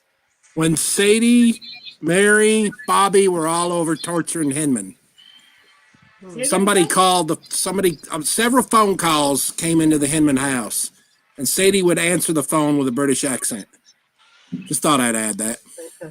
How did she know? Well, fucking you all know a British accent, from Hollywood, don't you? But yeah, that'd be interesting to hear Susan talking with a British accent. I bet that never got recorded on an interview, though. She's a fucking idiot. She was hot. Because it always makes me laugh. Some of you are good at doing it, and some other ones. The only fucking woman in history who talked herself into prison. Yeah, exactly, Russ. Absolutely. Oh, absolutely, man. Yeah. She made herself look. She could go from so beautiful to so weird looking in like a minute. Yeah. And she really wasn't. That's the tragic thing about her. She really, if you actually analyze how violent that woman was in terms of how you analyze violent behavior, she wasn't violent at all. She wasn't a follower. At all. There's no record of her ever doing anything violent. She was an insecure little girl. With women, you go by, does she pull hair? Does she scratch? Does she bite? And Susan, there's nothing. So Susan Atkins never did nothing. She never did because nothing. She was a wannabe. Yeah, she just talked the talk. She liked to talk about it, but she wasn't actually capable of doing nothing. Yeah, and it's tragic. And she has seen... watch her last movie, 13 Chairs. This is about Sharon Tate talking in a British accent, so I'll have to look at that, yeah. Is that she did live in Britain for a long time. She lived in Knightsbridge, so she would have met posh-sounding British people. Very, very posh-sounding British people. Linda knows the shit. Oh, I feel so sad for Sharon Tate. This is the fucking... Well, all of them. I feel bad for everyone who was murdered, but Jesus Christ, poor Sharon Tate. Oh, man. She's got to be the most beautiful woman I've ever seen in my life. Yeah, well, not even just talking about it's not even close. Objectifying her. That's the another thing that bothers me about this is the way the policeman, when they looked at her body, went, "Oh, she's so beautiful," and broke down and cried, and then fucked up all the evidence just because they were looking at Sharon Tate. It's like, fuck's sake, man. Well, I don't know about that fucked up the evidence. No, that's why they all fell apart, because the woman who had been murdered was Sharon Tate, and they fucked up the evidence. It was just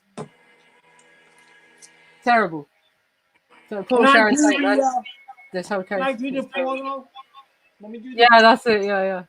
All right. No, sorry. No, nothing about accent. So what is it then, Delinda? What happens in 13 Chairs? I've not seen it. The only thing I've ever seen with her, I've seen Valley of the Dolls, because I love the book.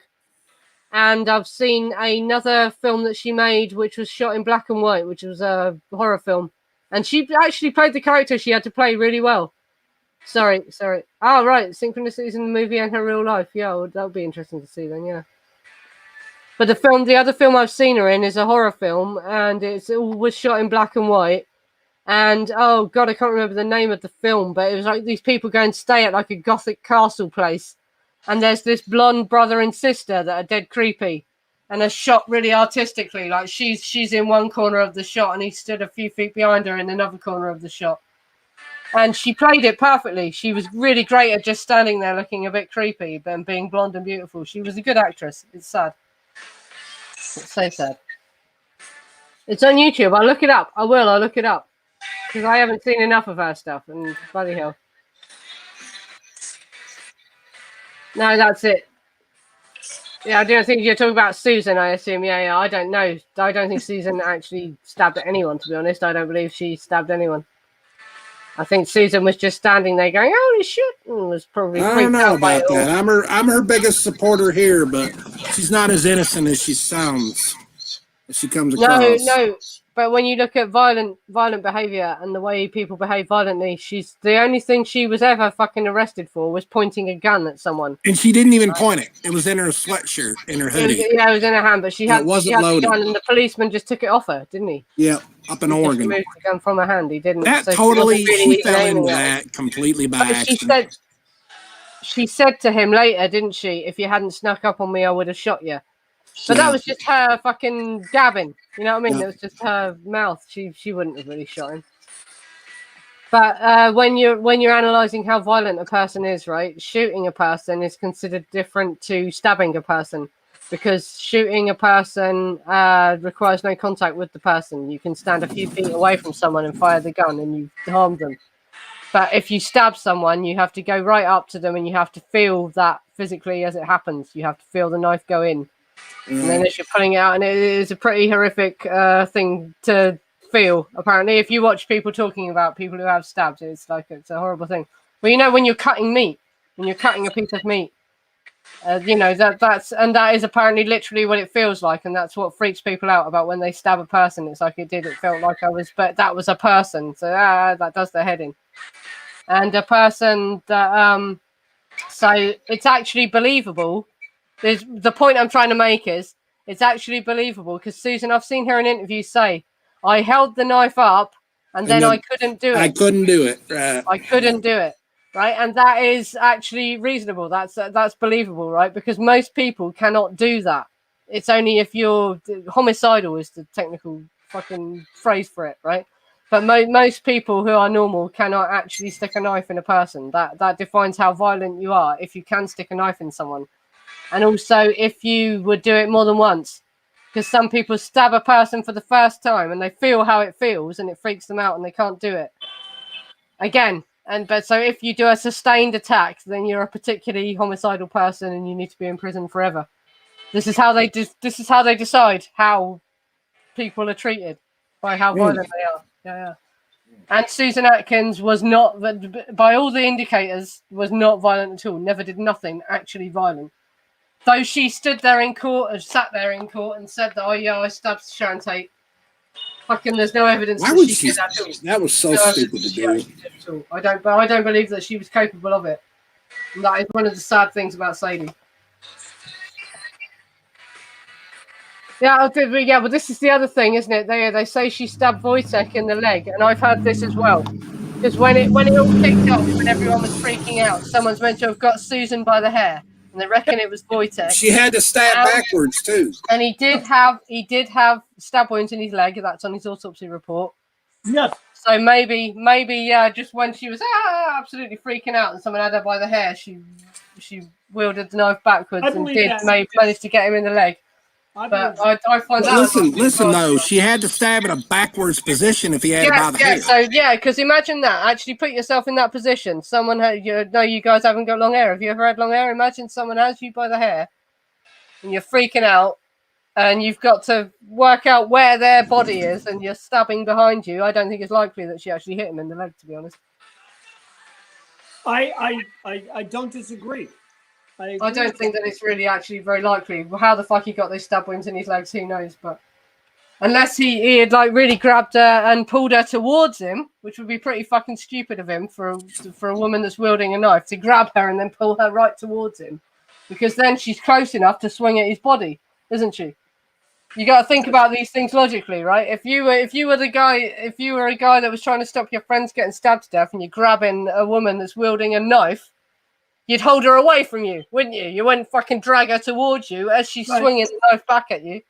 Fuck's sake, come on! No, it doesn't make sense. No, I find it difficult to believe that that's how he got those stab wounds. I was just going through something very quickly that Nancy had brought up, and I found it in my notes. And the Informants will make you crazy. We spoke about that earlier, Sam. I don't know if you were here earlier. You joined quite late, didn't you? But I spoke about that in depth. The noradrenaline causes you to create loads of noradrenaline, and I'm not saying that people that take speed automatically become psycho killers, but if you are in a violent mood and you drop a load of speed, then it's going to help. It's going to help, is what I'm saying. Yeah, it's going to help a lot. I just want to bring up something briefly that I promised I would address at the beginning of the show, which seems to be almost 3 hours ago. Is that right, Nancy? 3 Yes. And 9 minutes. This is definitely our most successful show. Now, Nancy, you had brought up the fact of the porno tapes that were created by... I can't hear you, Mike. Mike? Now, Russ. Move closer to the mic. I can't hear you. Sorry. The issue is this with the porno tapes that were confiscated by the police. And I was checking my notes on that right now. Bugliosi admitted it right flat out. And he must have admitted it in 1970 or 71 when he wrote Helter Skelter, because he thought nobody would care. But this is such a gross example of incompetence and illegal activity. The police confiscated the porno tapes. And then Bugliosi directed the police to put them back, saying something to the effect of, Roman's been through enough. Really? Well, you can't decide that, motherfucker. Yeah. Well, it's fucking... a public crime scene. And what he did was he tampered with evidence.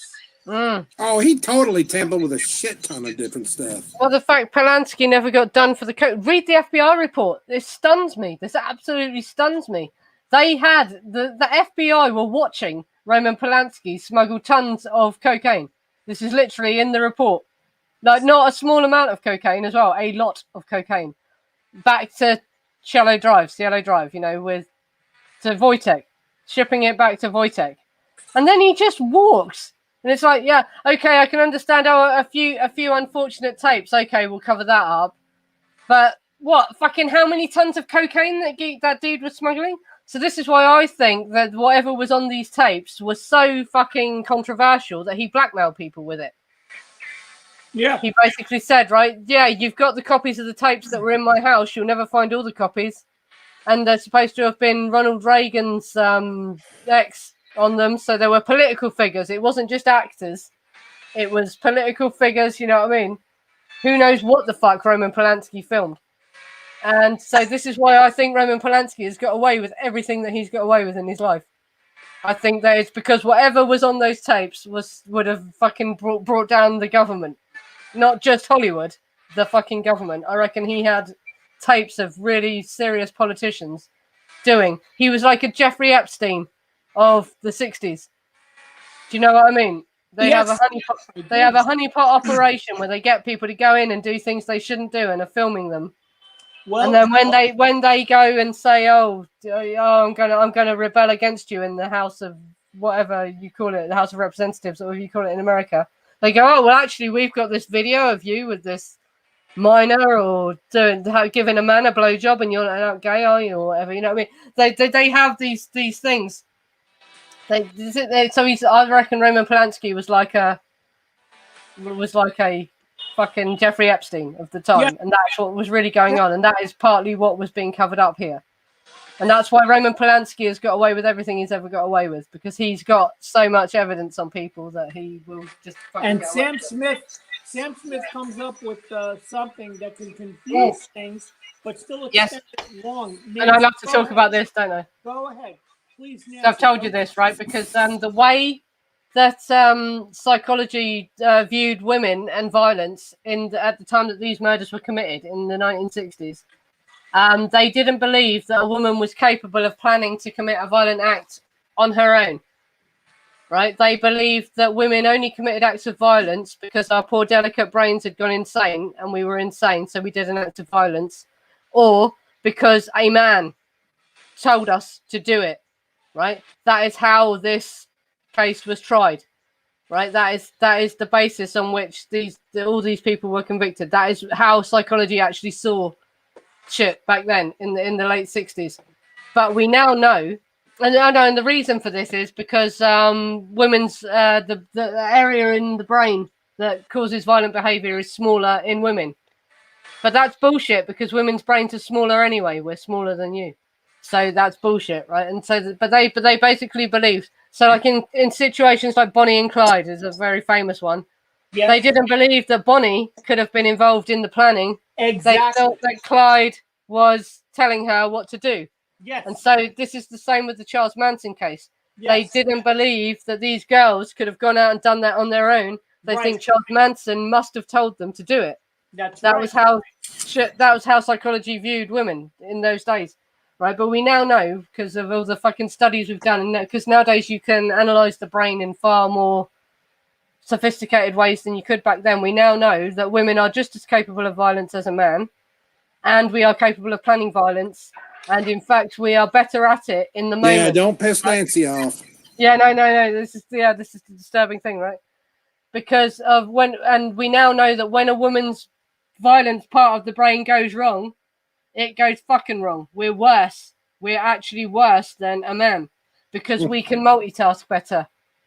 No, so in the moment, it's like in a situation like Cielo Drive where there's like 4 people running around screaming and bleeding, right? A woman is more capable of going, we've got to stop that one because she's screaming, right? So they were probably, what was really happening was, right, they were probably going, Tex, get this one. Get this one. They're running. They're shouting. They're screaming. You got to stop them. So Tex was running over and doing it. And then they go, shit, Tex, that one's running. Go and get that one. And so Tex was. So really, it was women that were fucking organizing all this and doing all this. Do you know what I mean? Because when a man goes violent, when a man has gone wild, he's just wild. He doesn't know what the fuck he's doing. He's just randomly slashing around. That's how men's brains work.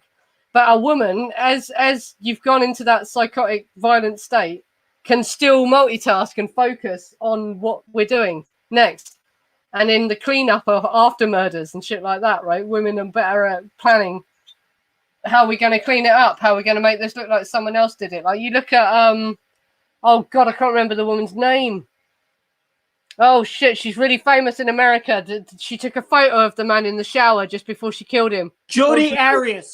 Jodi Arias. Oh, she's crazy. Yeah, and the amount of planning she put into what she did, and then to trying to stage it to look like it wasn't her, and trying to say she wasn't in the state and all that sort of shit. Yeah, that's the sort of thing I'm talking about. You know, the amount of planning that she put into that, and that was all just because he didn't want to go out with her anymore as well. Poor bastard, wasn't it? He just didn't want to see her anymore. He had another girlfriend or whatever, and she lost her shit and murdered him. Poor bastard. Oh God. All right, y'all, I'm heading out. You're knackered, are you? Shit. Do you want to carry on, Ross, for a little while? God. You guys carry the torch. Yeah. Go have a Good night, everybody. You got work. Oh, good to have you on, Mike. Yeah, good talking to you. I'll call you tomorrow or something.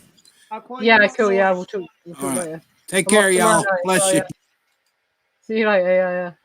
All right, now Nancy, another thing came up. Let's deal with this last point right now, which we didn't deal with before. As far as Irving Canarak, whatever that fucking hillbilly says, his strategy was no strategy. It was just, I object. Now, your thing is psychology, but you know me, it's law, it's testimony and stuff like that. His testimony and his defense strategy was, I object. And he doesn't apologize to this day, or at least when Chaos was written. You read Chaos, right? Yeah, sorry, I fucking zoned out there for a second. Okay. I was thinking about Jodi Arias. That was really unprofessional. Sorry, can you repeat that? No. Go to Jodi Arias.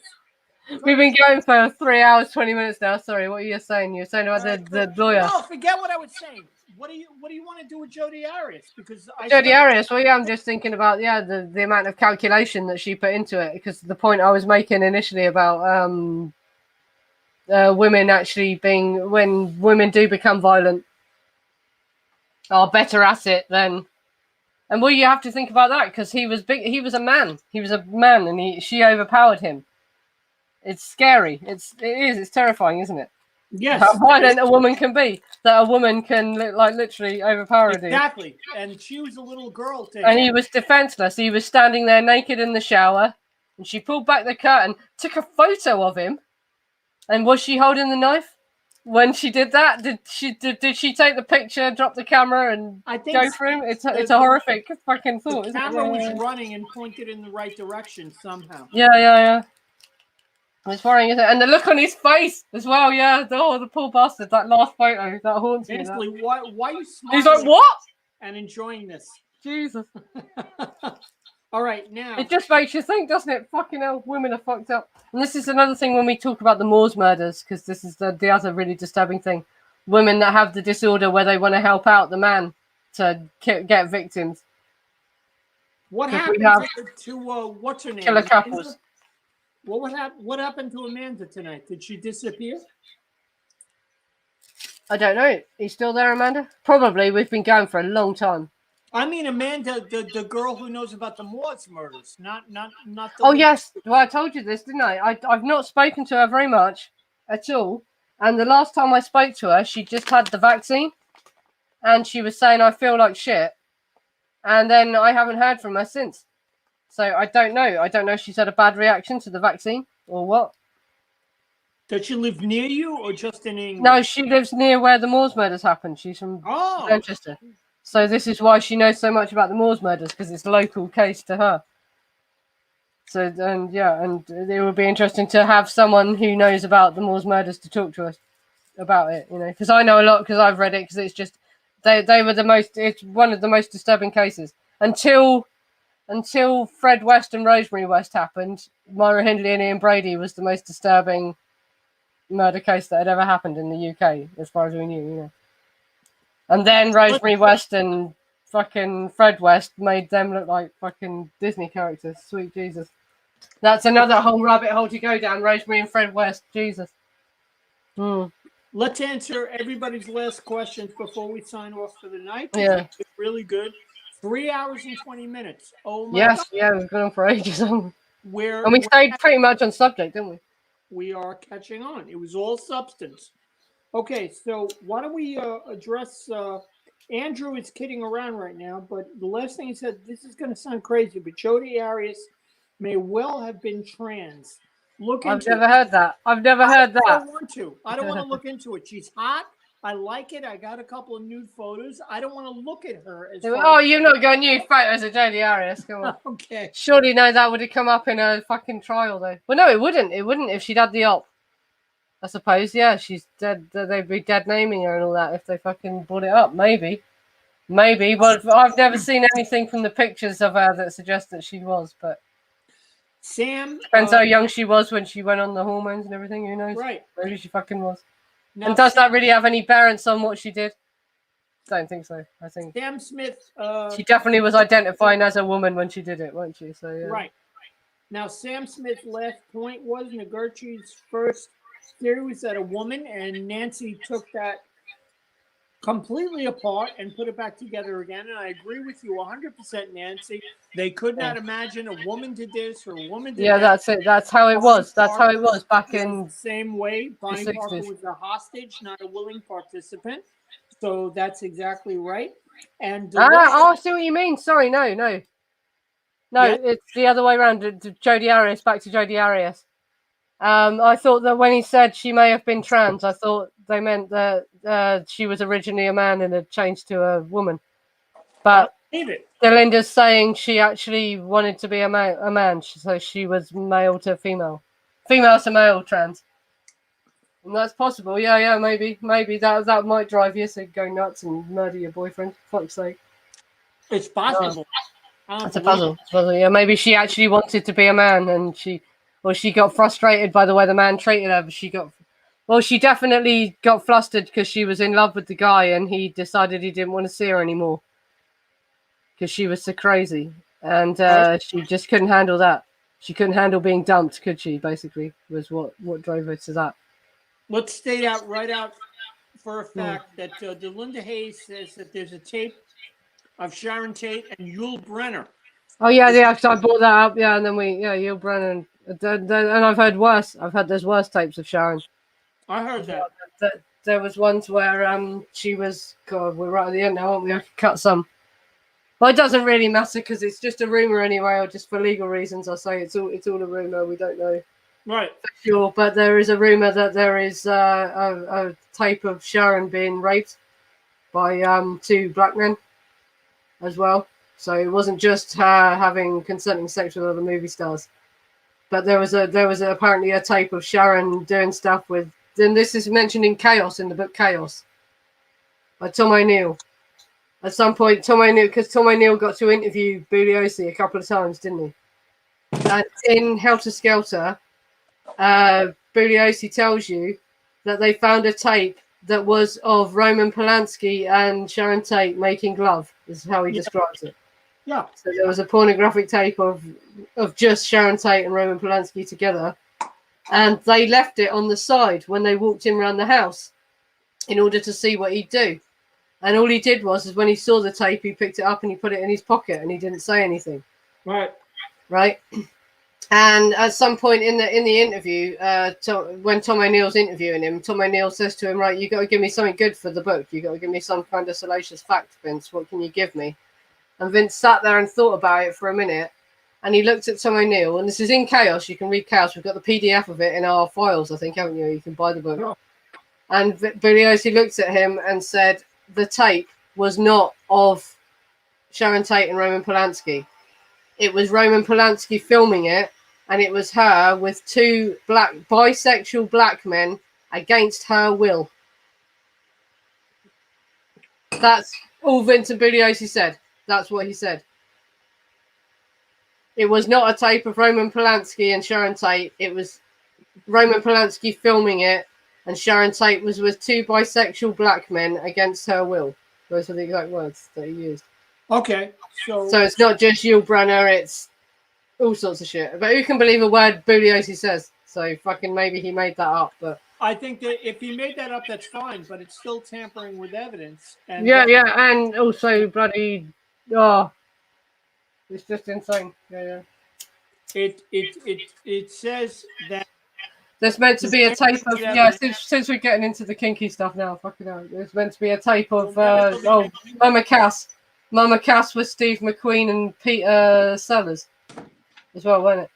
This is another thing that I've never heard anyone bring up as well, because you probably are not so familiar with Peter Sellers. Peter Sellers was a British actor, wasn't he? Right. Around 1969, Peter Sellers made a suicide attempt. And I need to get Peter Sellers' biography so I can find out exactly when the suicide attempt happened. Because is it when these murders happened and he was worried that the tapes of him and Steve McQueen were going to get out? Nancy, because Peter Sellers was an absolutely, back then you didn't admit if you were bisexual. It was not the same times that we're living in now. Do you know what I mean? And if it had come out that Peter Sellers was bisexual, then it would have ruined him. It would have absolutely ruined him. It would have ruined his career. Peter Sellers could not have carried on. So I wonder if that is why Peter Sellers lost it, and he took an overdose of barbiturates, because his son writes about it. His son saw him doing it.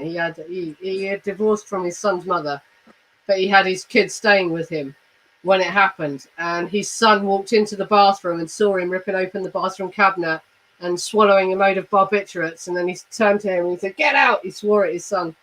And this was Peter Sellers' suicide attempt. And so I wonder if it's because Peter Sellers found out that this had happened, so he knew that the tapes of him and Steve McQueen were going to get out, or whatever. Could that be why? I think that's too much to give them credit for. But the last point that I want to make for the evening, to address everybody's points, is Andrew said what we wanted to say. Sam Smith, we addressed him. And Delinda. Oh, loads. He was supposed to have shagged Peter Falk, wasn't he? That's the other controversial one. And there is a photo. For a long time. Columbo. Yeah, Columbo. How do He you was keep doing bringing Columbo. that up when it makes you sick? Yeah. He was doing loads of people because apparently, because he was a pimp, wasn't he? He was prostituting the girls out, but he also worked as a rough trick. Because the gay men wanted Charlie because he was a criminal, so they wanted him to be rough with them or whatever. I think you just like that point. I don't think you have any proof, but I think you just like that point, Peter Falk, because you brought it up several times over the last couple of years. Yeah, but no, no. I can believe that. I can believe that. Yeah. Delinda says Charlie was doing some Hollywood bigwig in movie industry, gay. And that's the other thing about this. Because the other reason that they had to fucking create such a load of bullshit surrounding this case, because the amount of and Dennis Wilson, of course, the fact that Charlie had an affair with Dennis Wilson. He didn't just live in Dennis Wilson's house. He and Dennis Wilson were lovers. Imagine that would have destroyed the Beach Boys. It'd been curtains for the Beach Boys at the time, wouldn't it? And and Neil Sanders makes a really great point in his book. This is why they had to include all the Helter Skelter stuff, so that everyone would look at the Beatles instead of the Beach Boys. Because Terry Melcher, the Beach Boys were heavily involved in fucking Charles Manson's life, weren't they? Yeah. And so they created all this shit about the Beatles and the White Album, so everyone would look at the Beatles instead of the Beach Boys. Mm-hmm. It's another good point because he was Dennis Wilson's lover. He didn't just live in Dennis Wilson's house. They had an affair. Okay, Nancy, I think it's time to say goodnight to everybody and ourselves because we've been going for so long. That's it. But we did do 3.5 hours. Oh, the text tapes. We've got to do a text stream. We've got to do a whole text stream. Yeah. The text tapes. God. We all want to hear the text tapes. Yeah, this is it, innit? I reckon Tex told them everything that he saw while he was living at Dennis Wilson's house. Right. Because Dennis Wilson apparently had the equipment to play the tapes that existed already. And he saw everything that was going down, didn't he? Yeah. So I think we've... And this is why Tex was tried separately as well. Tex was tried separately and there was less media attention on Tex's trial than there was Charlie's as well, wasn't there? Even though Tex was the real assailant, was the real killer, was the actual one that did the murders. Yes. They don't want you to focus on Tex. They want you to focus on Charlie. So what did Tex know? What does Tex know? What's Tex got? You know what I mean? Right. Well, Delinda said that I think all this is on the text tapes. And I would believe her because if she spoke to him and she talked to him and she wrote to him, she's going to pick up hints and little things here and there better than we would. And if she's saying that, maybe it's going to require another generation, but the text tapes are going to come out eventually. If somebody doesn't strongly object. But his lawyers are, aren't they? Apparently his lawyers are still stopping it. I don't want to wish anyone dead, but I'm, waiting for the day that guy finally drops dead, and then they will fucking reveal a lot. I reckon this is when this case is really going to blow right open, because we'll finally hear what Tex knew. Don't you want to meet Nancy? No, Mikey they lost the war. Mikey is down here. The English didn't lose the war. The French gave up too quickly. No, you know, Mikey. Yeah. Nancy, come on and say hi. They tried to get it back, and they lost again. Will you come and they say had to hi? break down the building on their way out. Nancy, you lost it at Dunkirk. You should have stood your ground or something. I don't know. Talking World War II, are we? Okay. Oh, man.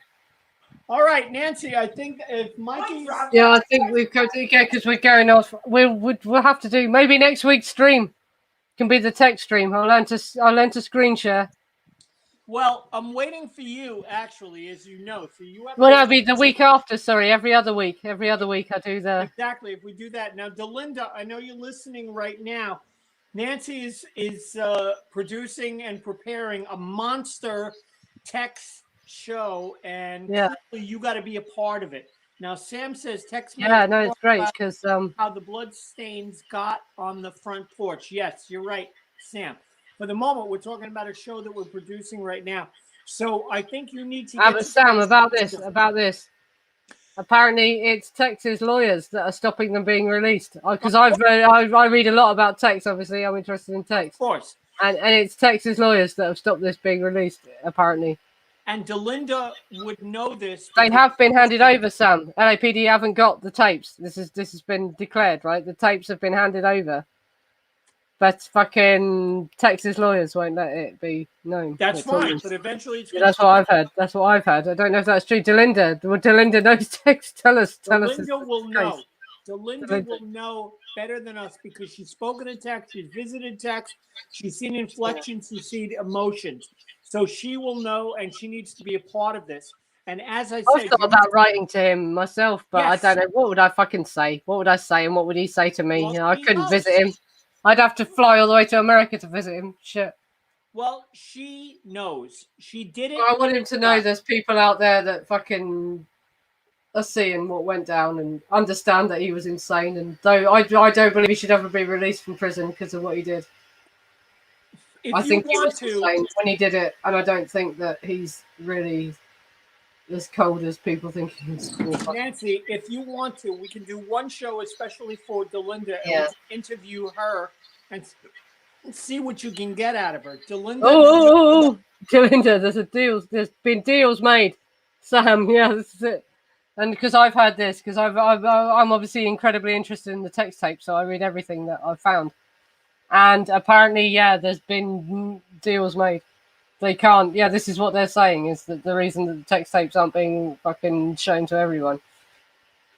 Okay. Yeah, and he was totally. This is the thing. Why was he kept out of it? Because of what he knows. Because he fucking knows more than fucking anyone. Yeah. Because he lived with Dennis Wilson before Charles Manson even got there. That's right. Didn't he? So he knows Hollywood people as well. He's a founding member. Yeah. Fucking. Oh, and if Tex had not gone with Charlie and just stayed with Dennis Wilson, how different would this situation have been? But he liked Charlie and he ran off with Charlie, and this is how it all ended up.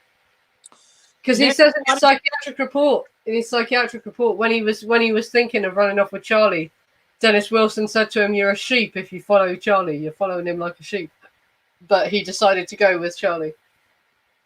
Nancy, why don't you take another sip and take us out of this show and say goodnight to our guest? He's not even listed as a serial killer, though he technically is. He is. Because he's not a spree killer, because he killed 4 people in the same night, didn't he?